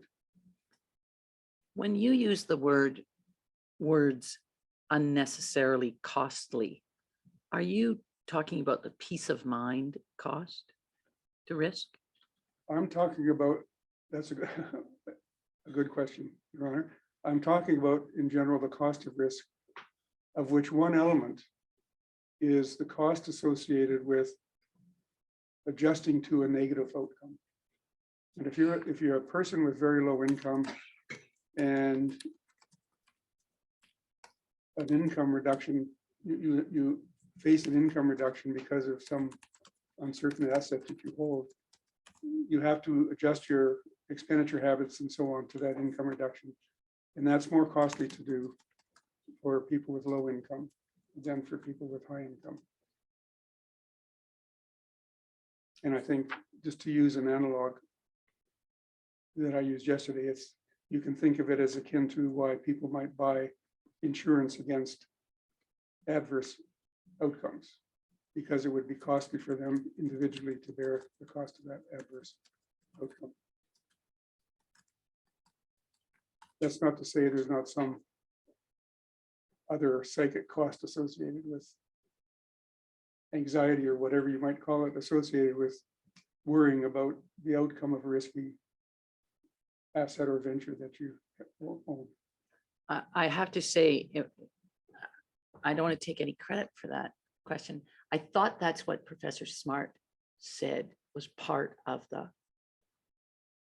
cost of risky assets that had to be taken into account, but maybe I was wrong. You mean the anxiety? Yes. Yes, that's certainly part of it.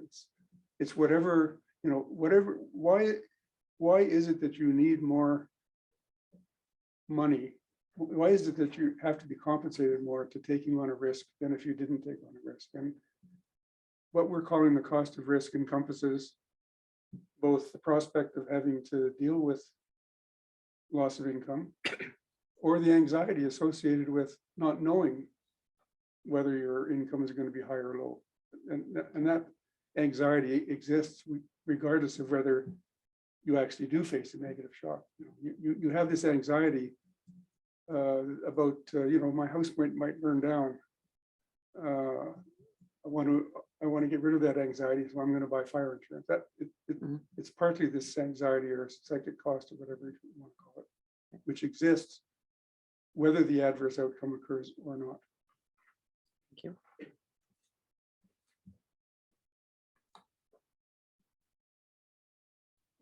Thank you. Continue, please. You're Is that on finished the with that? last bullet, I think. No, I finished with that slide. Finish that one? Yeah. All right, let's go to slide 90 then, please. There is some repetition in this, given the detailed explanation I gave earlier, so perhaps we can go through it fairly quickly.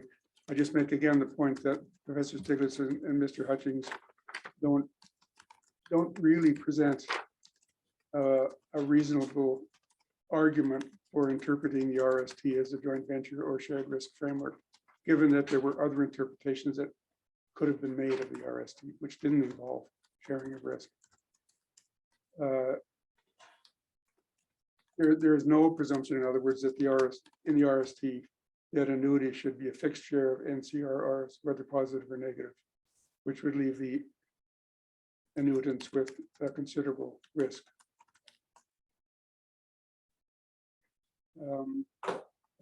Which is why it's our preferred view is to interpret the RST and the augmentation clause in a way that takes into account the fact that the Crown is more able to bear the risk associated with the uncertain and volatile NCRRs than are the RNST and Anishinaabe. So let's move to, I'm sorry, That's the end of that slide 91, which is your bargaining approach. So I'm going to interpret our approach from the point of view of bargaining.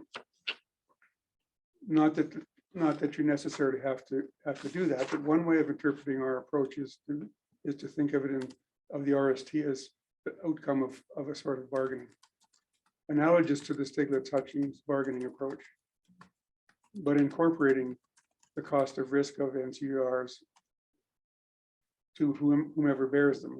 And the presumption we're going to make is that the bargain is going to take into consideration the fact that the Crown is more able to assume the risk associated with the uncertainty of the NCRRs. And the bargain is going to seek to protect the RST and Anishinaabe from those risks. So we would argue that a conceptual way of thinking about our approach, not the only way, but a conceptual way of thinking about our approach is to think of the share of the RST and Anishinaabe as being somewhere between the amount that we estimate the Crown would have been willing to pay in 1850 to acquire the resource revenues in the RST territory. So this is like taking an approach from the perspective of 1850. How much would the Crown, given the information that it had then, how much would it have been willing to pay to acquire the resource revenues in the RST? That is referred to in bargaining theory or in our slides as the willingness to pay by the Crown. On the other side, the willingness to accept of the RST and Anishinaabe is the amount that they, in the form of payment that they would have been willing to accept to cede the territory, conditionally, as I said earlier. Let's carry on then with Do you at all in this discussion of risk anchor your thoughts to anything in the historical record that identifies risk as a concern?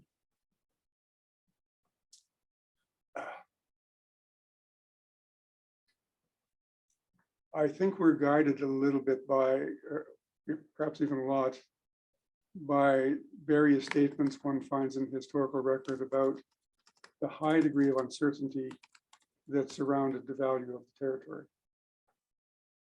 These barren, et cetera, et Yes. cetera. There was some evidence of mineral wealth there, as we know, because it was exploited before 1850. And you might, on the basis of that, have expected there might be some more. But there was a high degree of uncertainty. And so one would expect that the amount that the Crown would have been willing to pay would have been conditioned on the fact that they didn't know what these territories were worth. And moreover, they might have thought, based on things I've read but I can't pinpoint, they might have thought that the RST territories they might not have been as potentially productive, the land might not have been as potentially productive as other areas in Ontario, which had more fertile lands for agriculture and so on. So, I mean, the motivation for taking risk into account is partly because there was a high degree of uncertainty about the value of resources in the territory. Thank you. And you certainly, correct me if I'm wrong. Did Professor Smart mention if I understand her Honor's question, she's focusing on Crown sensitivity to risk, sort of way back. Was that what Professor Smart was referring to when he mentioned the Canada company? When you mentioned what? The Canada company off I Pasadena? don't think I heard him making Oh, that testimony, so okay. I can't. All right, then we'll leave it. But I think what's important here to recognize is that when we're talking about the amount that the Crown would have been willing to pay for the territory, we're evaluating the risk from the point of view of the Crown, not from the point of view Yes. of the Anishinaabe. Yeah. So it's, And my question was in that respect as well. Yeah. Thank you. All right, I think you're about to move to slide 92. yes. This just puts into some dollar terms our estimates of these two concepts that I just mentioned on the previous slide. But if we take this sort of economic interpretation of risk adjusted present value based on the very limited information that we have, and based in some sense on what we have observed ex post, our estimates of the risk adjusted NCRRs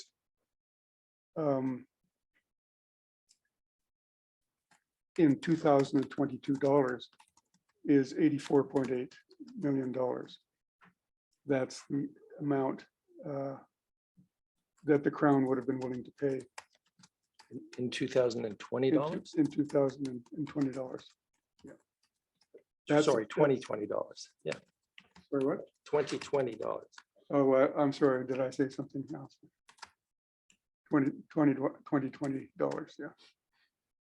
That's that's based on the present value of Vidal Anderson annuities. That's based on what we think would have been a reasonable way to make payment to the RST Anishinaabe, $84 million. If we assume, which we did for whatever reason, that the RST Anishinaabe would have been willing to accept a perpetual annuity of $10 per person, whatever the evidence might be, that we presume that that's the amount that they would have been willing to accept for the territory, which corresponds with the presumption that Professor Stiglitz and Mr. Hutchings make about what the value of the territory to the Anishinaabe would be, $10 per person. The 2020 present value, less the present value of annuities already paid, is $1.024 billion. So what the RST Anishinaabe would have been willing to accept is according to this argument, is much more than what the Crown would have been willing to pay. Which puts us in a bit of a tricky position with respect to bargaining, because when you do bargaining, you sort of think, well, the bargain is going to be somewhere between the willingness to pay and the willingness to accept. Here, that was not the case. It turns out that based on our estimates, there's no amount that would both satisfy what the Crown would have been willing to pay and what the RST Anishinaabe would have been willing to accept. And in these circumstances, we say that the compensation could not exceed $84.8 million, because otherwise the Crown would be required to take a loss. And according to the treaty, augmentation could not entail the Crown taking a loss. So that's an attempt to try and put a bargaining twist on the way in which we've approached the value of the RST territories to the Crown, at least the value of the resource revenues in the RST territories.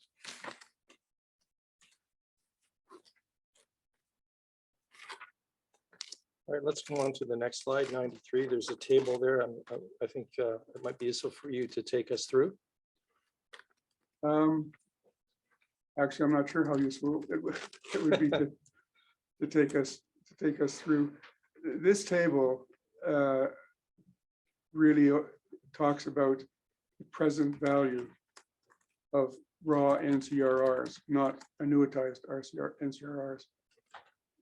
And so the first four numbers, which correspond to 1, 2, 3, 4 in the earlier table, refer to the shares of unadjusted NCRRs when they're paid out as shares of NCRRs when they occur, rather than going through the kind of machinery of the annuity procedure.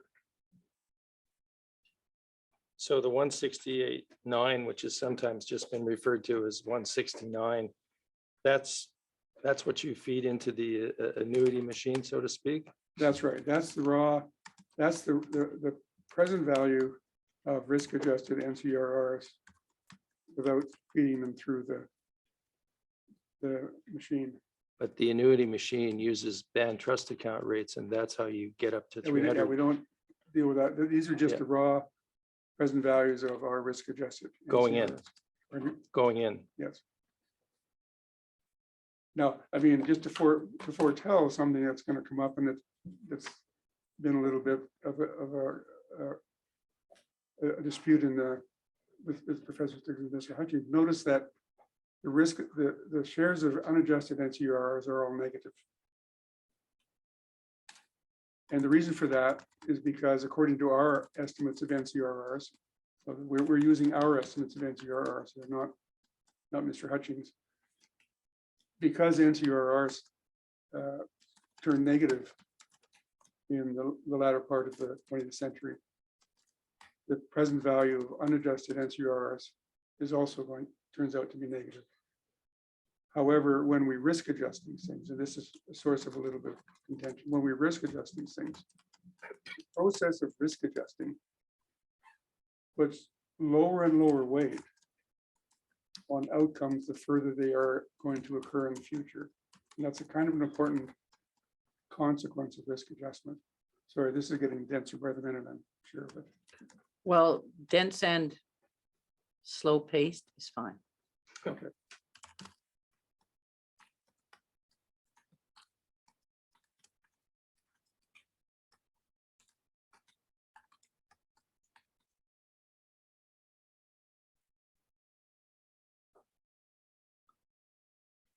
The process of risk adjusting, just to make sure I've got it, puts lower and lower weight on outcomes the further they are in the future, That's the right. further they are going to occur in That's the right. future.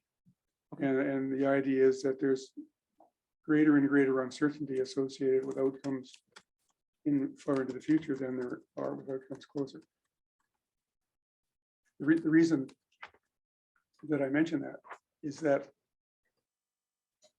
the implication of that is that the negative NCRRs that we estimate occurred in recent years in the RST territories. The negative NCRRs that we estimate occurred in recent years Yes.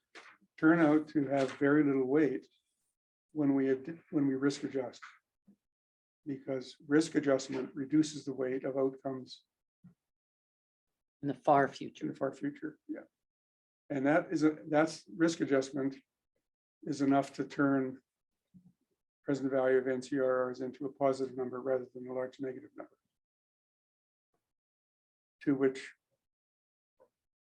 a response might be, well, you're just risk adjusting in order to which I've heard a response, I've heard some comment to the effect that you're just risk adjusting to make things look better. That wasn't the intention. Our decision to adopt a risk adjusted procedure as one of our approaches to sharing went back 3 years to when we began this project. That was part and parcel of the way we were approaching how to interpret the RST and the RHT at the time.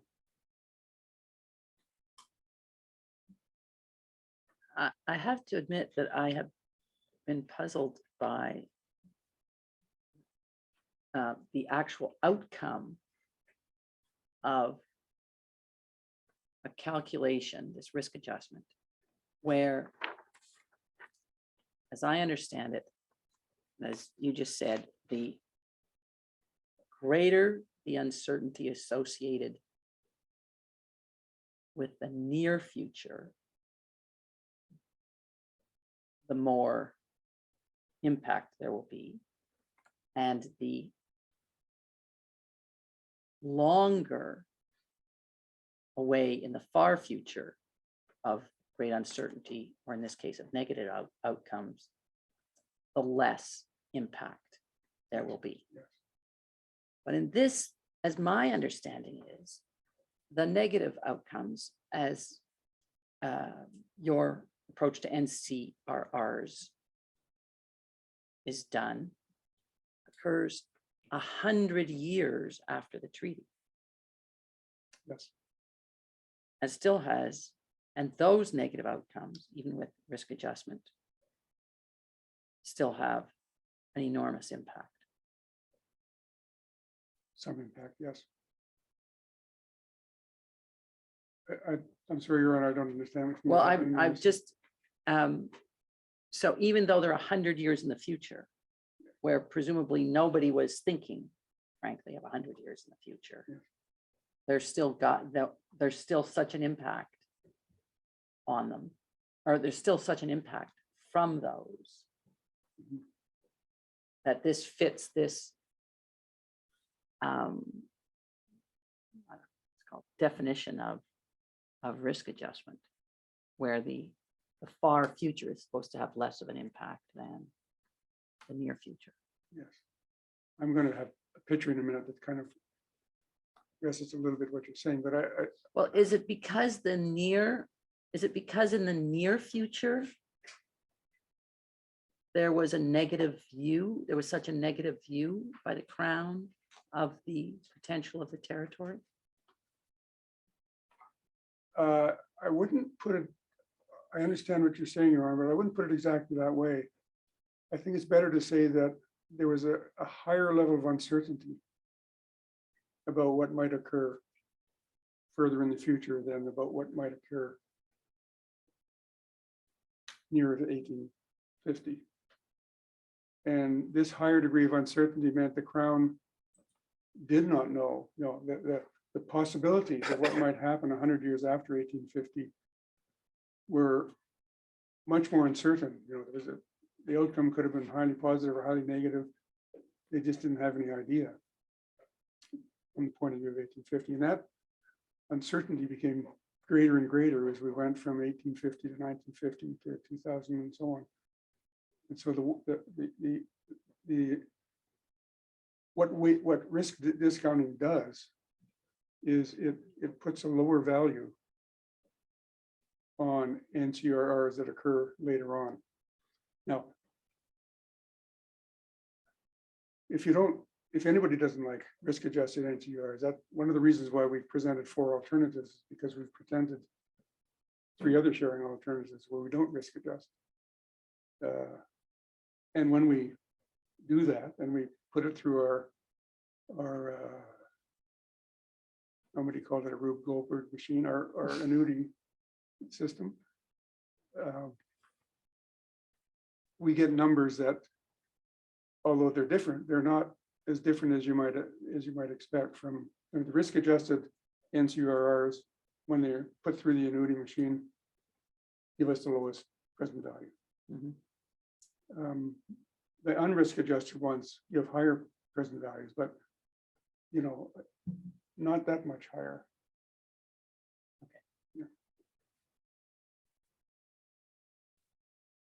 Thank you.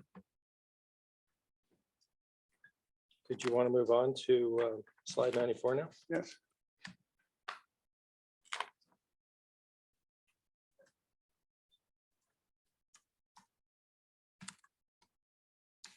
Yeah, I don't know how much more of this we can take, whether it makes your appetite bigger or lower.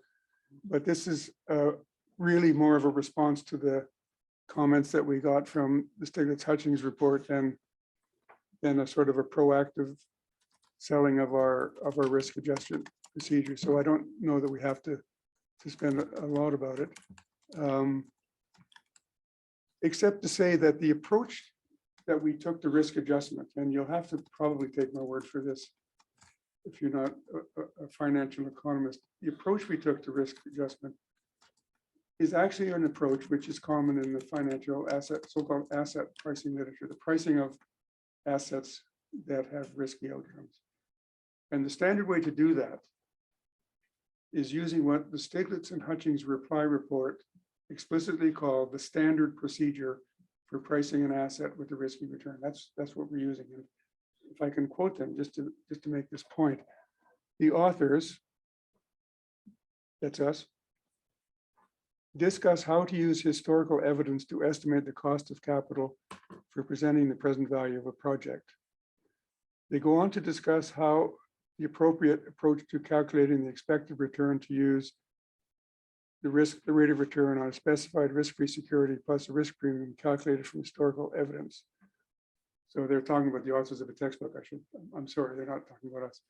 They're talking about the authors of a textbook who talk about how to evaluate the present value of a risky project. And the approach is to calculate an expected return based on a discount rate that is the sum of a risk-free rate of return plus a risk premium. This sounds familiar to us now. And to quote Stiglitz and Hutchings' report, this is a standard procedure we employ. Now, they're talking about the standard procedure they employed in adopting their 60/40 approach. But it's also the standard procedure that we applied in our risk discounting. That's what I'm trying to say. That you both used standard procedures, just on different things. Yes. Ours is harder to use because we're sort of attempting to evaluate an asset whose returns are highly uncertain. So we have to make some presumption about what we might expect those returns to be in the future. Thank you. Let's move to the next slide, 95, please.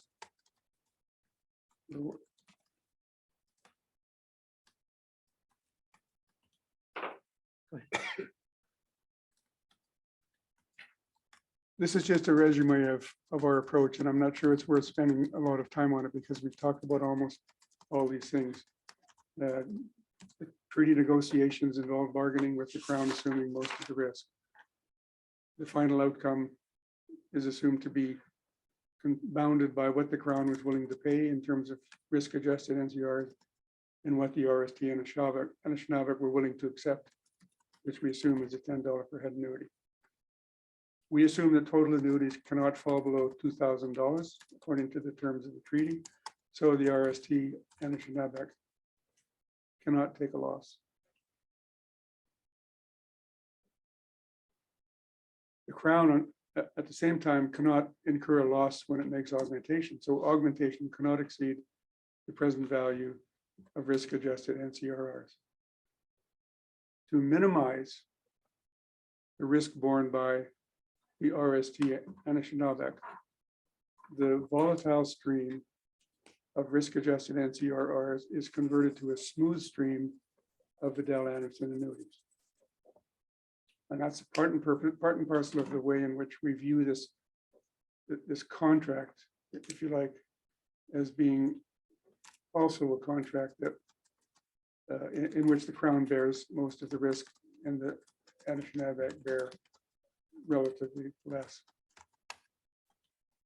The value of annuities that we calculate using our annuity machine is enhanced by the fact that we use BTA rates to calculate the annuity, and that we protect the RST and Anishinaabe from incurring a loss. And what that implies, sorry, I'll better stop for a minute here. Go ahead.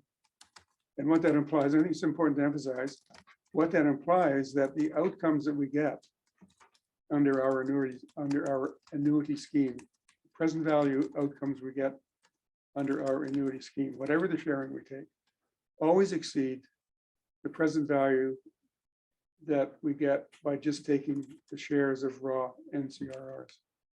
So the annuity procedure itself enhances the value to the RST and Anishinaabe over and above what they would have had if they had simply shared the NCRRs according to the risk sharing or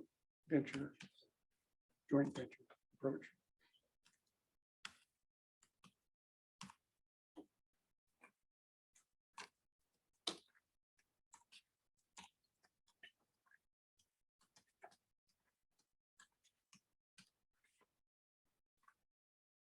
On the next slide, 96, Professor, you have some asset pricing math for us.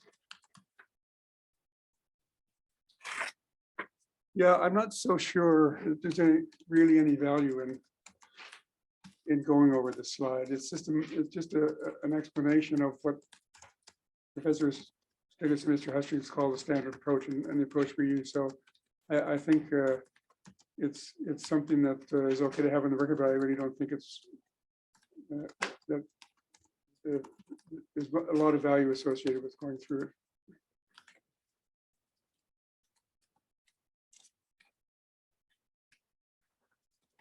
All right, let's move on then to slide 97. Another approach to sharing.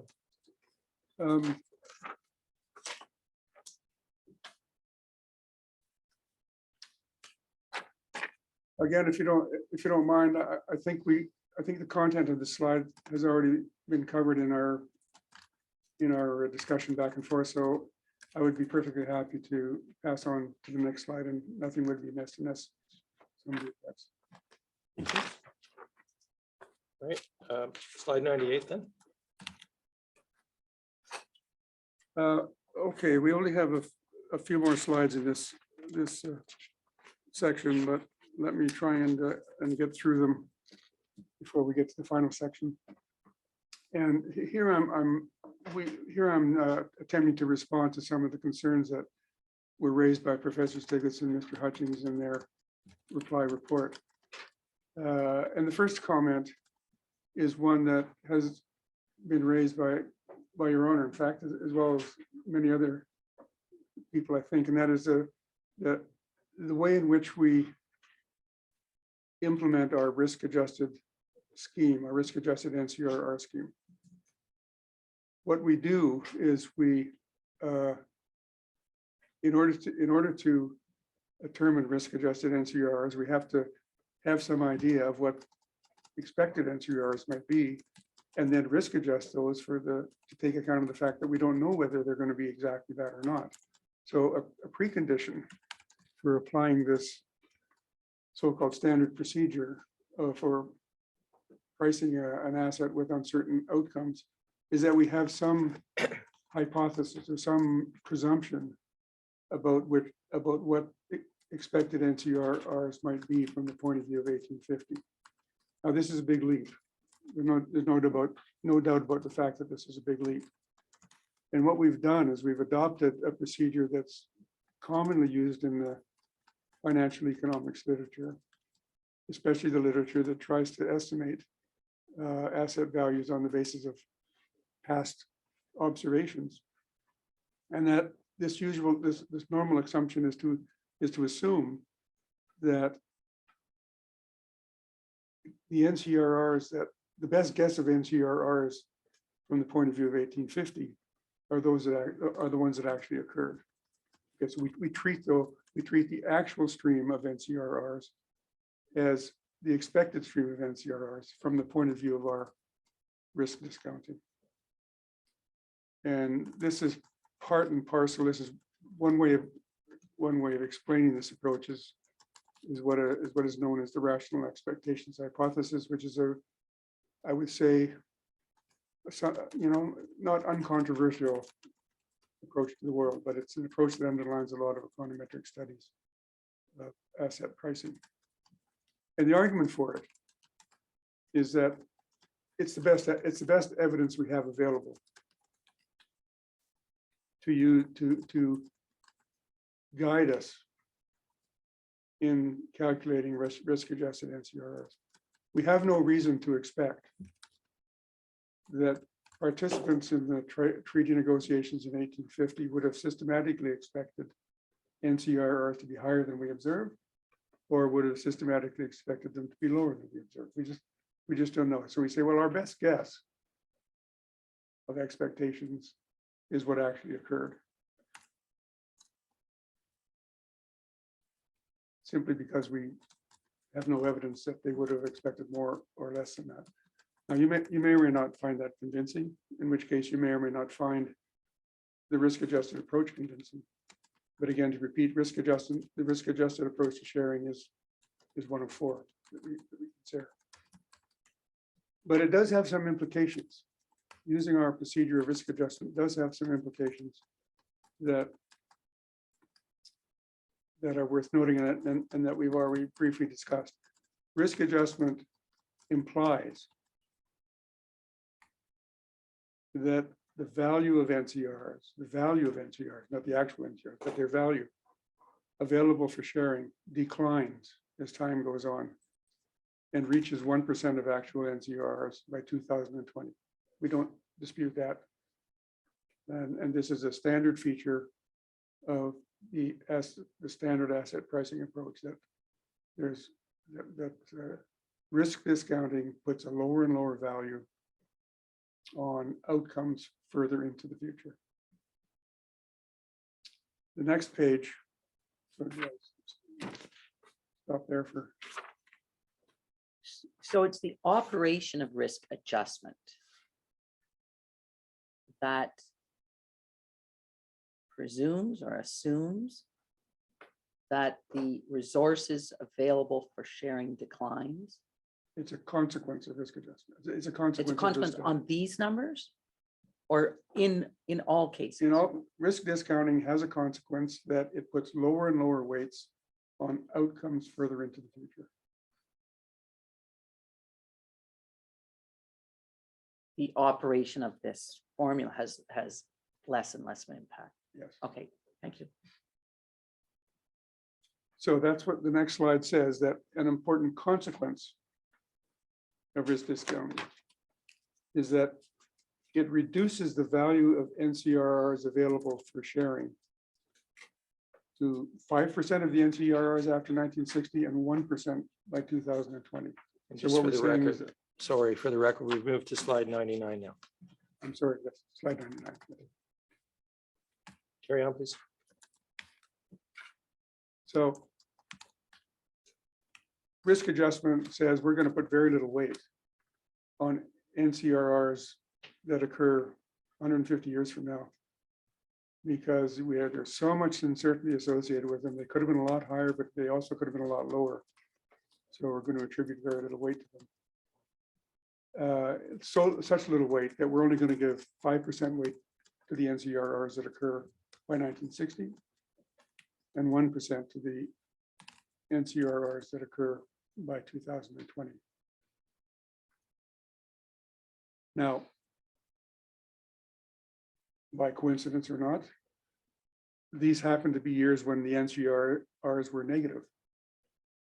So the consequence is that these losses are given very little weight because of the fact that they were so unanticipated and uncertain many years ago. That means that risk adjustment mitigates the consequence of losses to the RST and Schnabach, but in the process increases the burden of losses to the Crown. So if we only give 1% weight to the NCRRs that occurred in 2015, say, the fact that those NCRRs were highly negative means that all of the burden of those negative NCRRs is going to accrue to the Crown, because the share of the Anishinaabe in those losses is only 1%.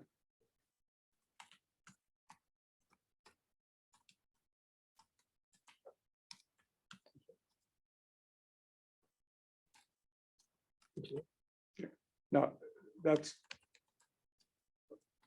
all I want to say about that slide, I think.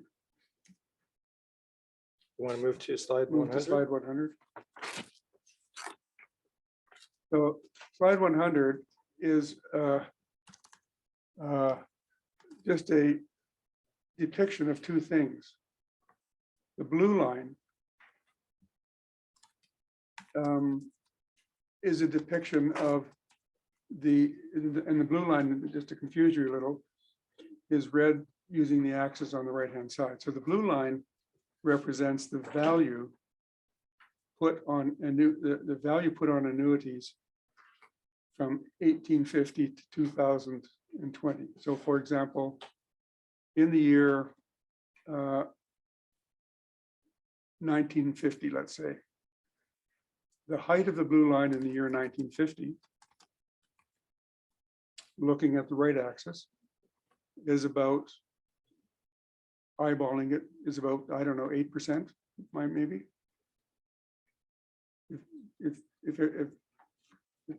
If you look at the blue line and you say, the height of the blue line in 1950,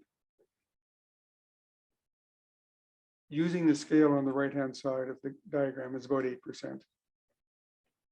So that means that only 8% of NCRRs in 1950 are going to go into the annuity machine. And as we go further on, and we get down to 2000, I'll say 2000, and thereafter, after 2000, the blue line falls to, less than 3%, it goes down to 1% by the very end. So annuities that were received in the years since, let's say, 1960 are going to have very low weight. The blue line indicates that the weight that we're going to attach to is very low. And the red line depicts the present value of the actual NCRRs that occurred. So after about 1960, these NCRRs start to become negative because of an excess of Crown resource-related expenses over Professor, Crown revenues. did you say annuities after 1960 would have little weight? Did you mean net Crown resource revenue? Yes, I'm sorry, thank you. After 1960, net Crown revenues become negative. But the point is, risk adjustment puts very little weight on these negative outcomes. And that's why risk adjustment gives higher present values than non-risk adjustment, because it puts very little weight on these negative outcomes that occur in recent years. And it's not because they're negative, it's because they are 100 years post-treaty. They're called the far future. Yes.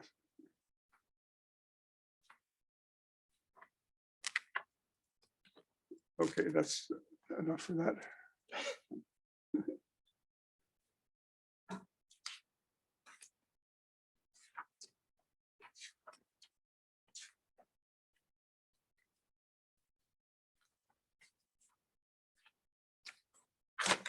Let's move to the next slide, 101, consequences. So that if we don't risk adjust, let's see, now we go into our other scenarios of, let's suppose we don't risk adjust. If we don't risk adjust, the RST Anishinaabe would incur large negative outcomes under the joint venture approach of the Hutchings RST report, assuming that we use our estimates of NCRR. So this is everything I'm doing is assuming that we're using our estimates of NCRRs, that we would get large negative outcomes if we didn't do risk adjustment.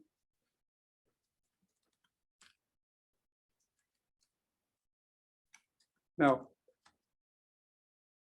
we've just seen that if we do risk adjustment, we're going to eliminate these big negative NCRs. But even if we don't do risk adjustment and we adopt our annuity mechanism, our annuity mechanism implies that even without risk adjustment, these negative outcomes that would occur under the joint venture or the risk sharing approach would not happen, because the annuity mechanism precludes it from happening.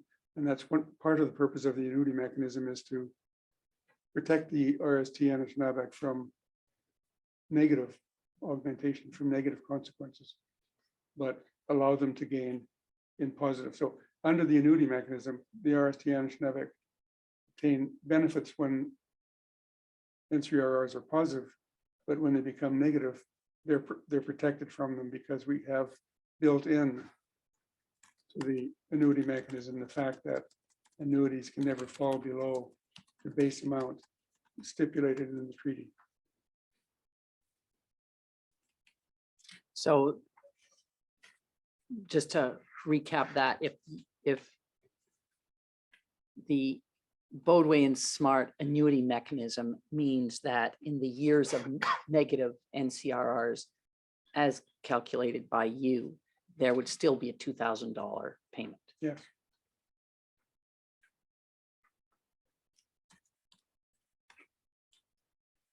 In other words, augmentation could never fall below zero. By assumption, Could hover close to it, but not fall. could ever close to it.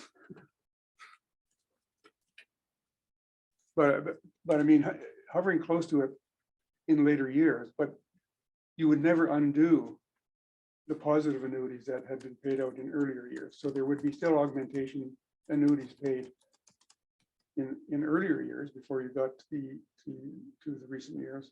Except if they were never paid. Yeah, but we're looking at what would be, what you would require to meet the augmentation promise as if they were paid. So we're saying how much would have to be paid to take account of the fact that they would have been getting these annuities in the earlier years. Yeah.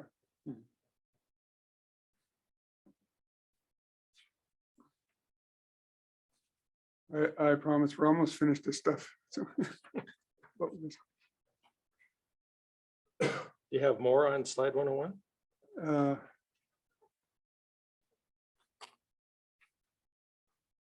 I think that we can turn to page 102. It's just a table of outcomes which we have already presented elsewhere. And as I say, it's a summary of the present value calculations that we have presented elsewhere. And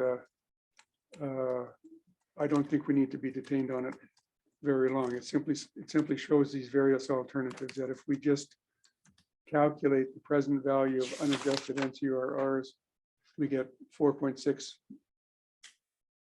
billion minus. If we instead calculated risk-adjusted NCRRs, which give very little weight to the negative outcomes in recent years, we get positive $168 million. If we calculate augmented annuities based on risk-adjusted NCRRs, we get $387 million. The present value of annuities that were actually paid using our bring forward, using the government bring forward rate is $302 million. So the amount that would be hypothetically due to the RST and Anishinaabe, if we paid out annuities according to the risk reduction procedure, would be $84 million. It would be somewhat more if we based annuities on unadjusted NCRRs. So then the 84, really 85 million represents the number using your preferred approach? That's right. And sorry, what did you say? Oh, what was your last line after that 85 million? It would be somewhat more if we based annuities on Yes. unadjusted NCRRs. That's exactly right. I said this $85 billion is the amount that would be outstanding if we based the augmentation promise on augmented annuities based on risk-adjusted NCRs. Yes. If instead we based the augmented annuities on unadjusted NCRs, they would be correspondingly larger. So for example, you may or may not recall that if the annuitants were to be given 100% of NCRRs after being put through the annuity machine, they would be getting something like $1 billion, $999 million. The augmented annuities based on 100% of unadjusted NCRRs would be $999 million. If we flip back quickly to slide 78, are the numbers you're talking about shown there, 78?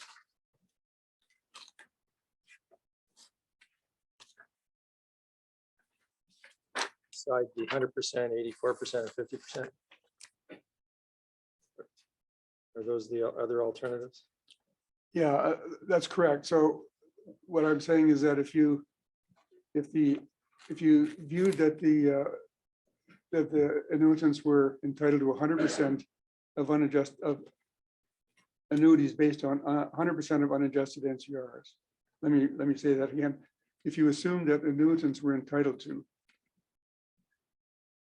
annuities based on 100% of unadjusted NCRRs, they would be entitled to $999 million. And since $302 million of annuities in present value have already been paid, then the net amount owing them would be the difference between those two numbers, which is $697 million. My algebra is not as quick as Professor Smart, I have to say.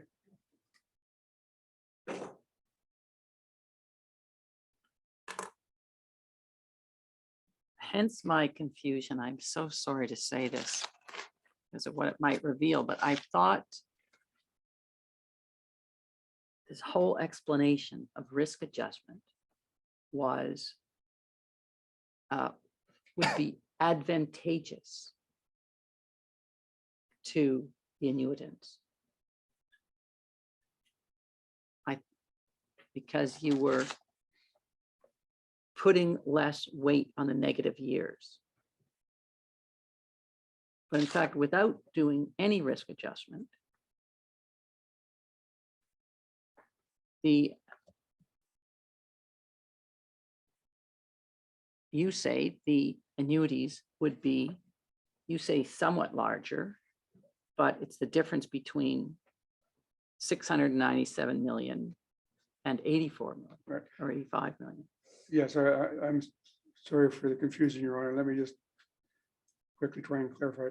There are two things that might work to the advantage of the annuities. One is risk adjustment, which puts less weight on the negative outcomes in later years. Mhm. The other is converting NCRRs into annuities. And the process of converting NCRRs into annuities is beneficial because it provides them with a smoother stream, but it's also beneficial because the annuities are calculated using ETA rates. And the annuities are calculated in such a way that negative outcomes cannot occur. So the process of converting NCRs into annuities works to the advantage of the Anishinaabe. Now,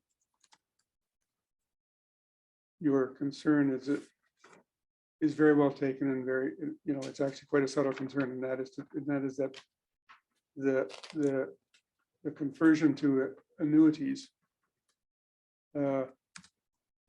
works more in favor of the Anishinaabe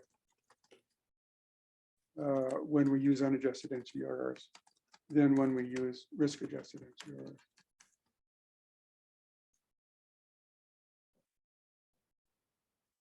But I think the thing to my mind, and I don't know what Professor Smart said about this, but to my mind, this table shows us what alternatives we think are the reasonable ones to consider. These four sharing approaches.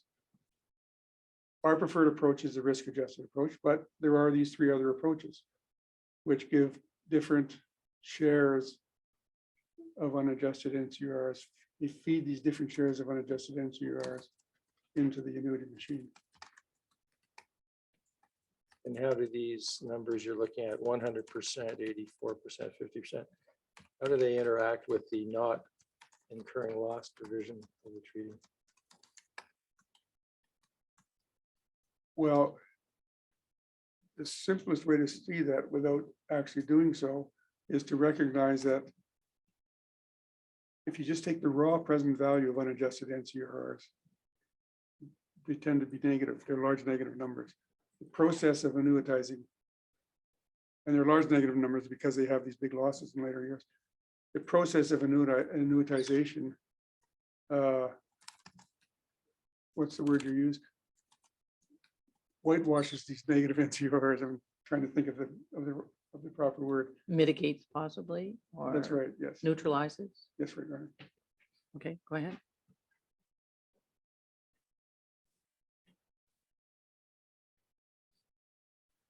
But the process of annuitizing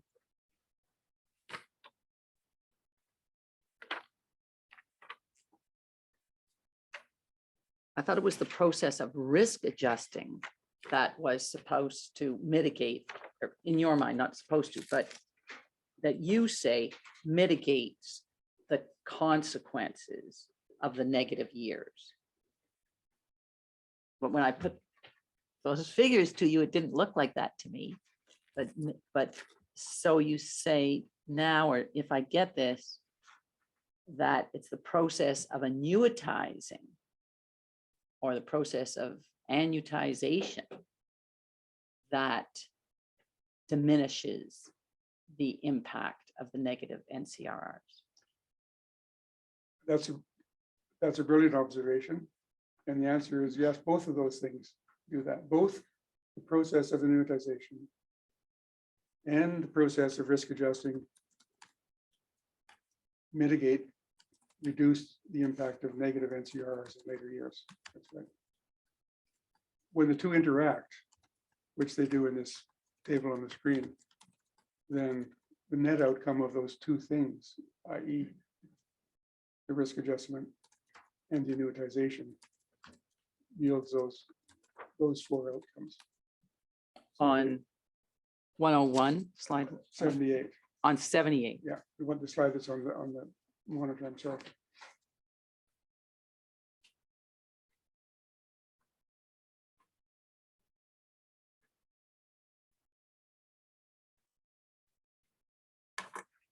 Shall we touch down on slide 102 again before moving on?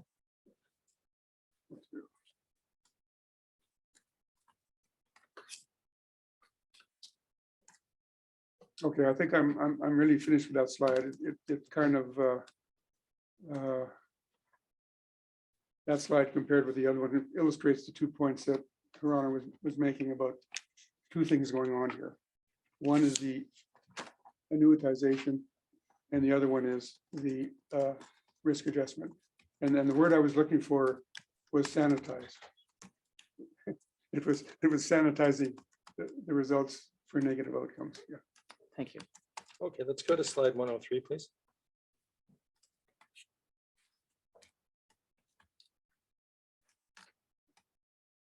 I don't think I have, I think everything on that slide I have already said, and we've already talked about the bottom line of 84.8 billion. The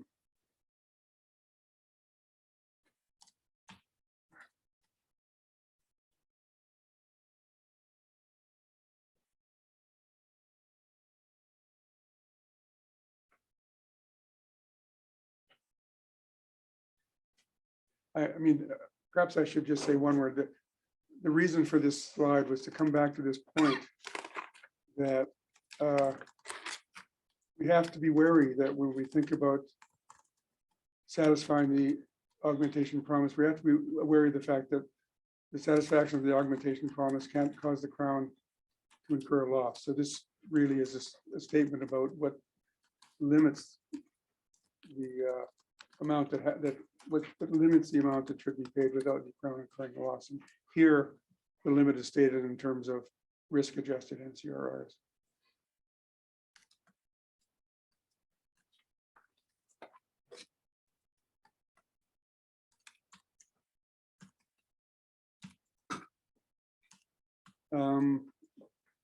Right, 104 then, I'm sorry, were you still on 103?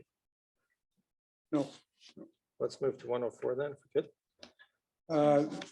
this I'm sorry? Is it 1 o'clock? I'm sorry. Shall we take the lunch break, Your Honor?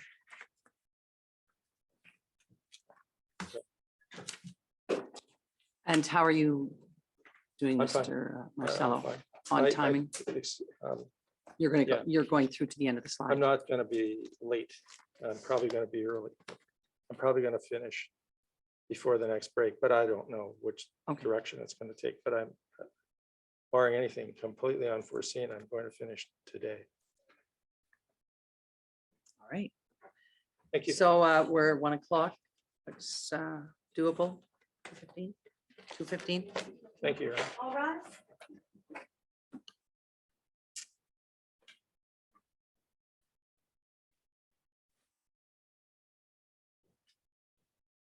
Or recess until 2:15. No, that's okay. I'll instruct.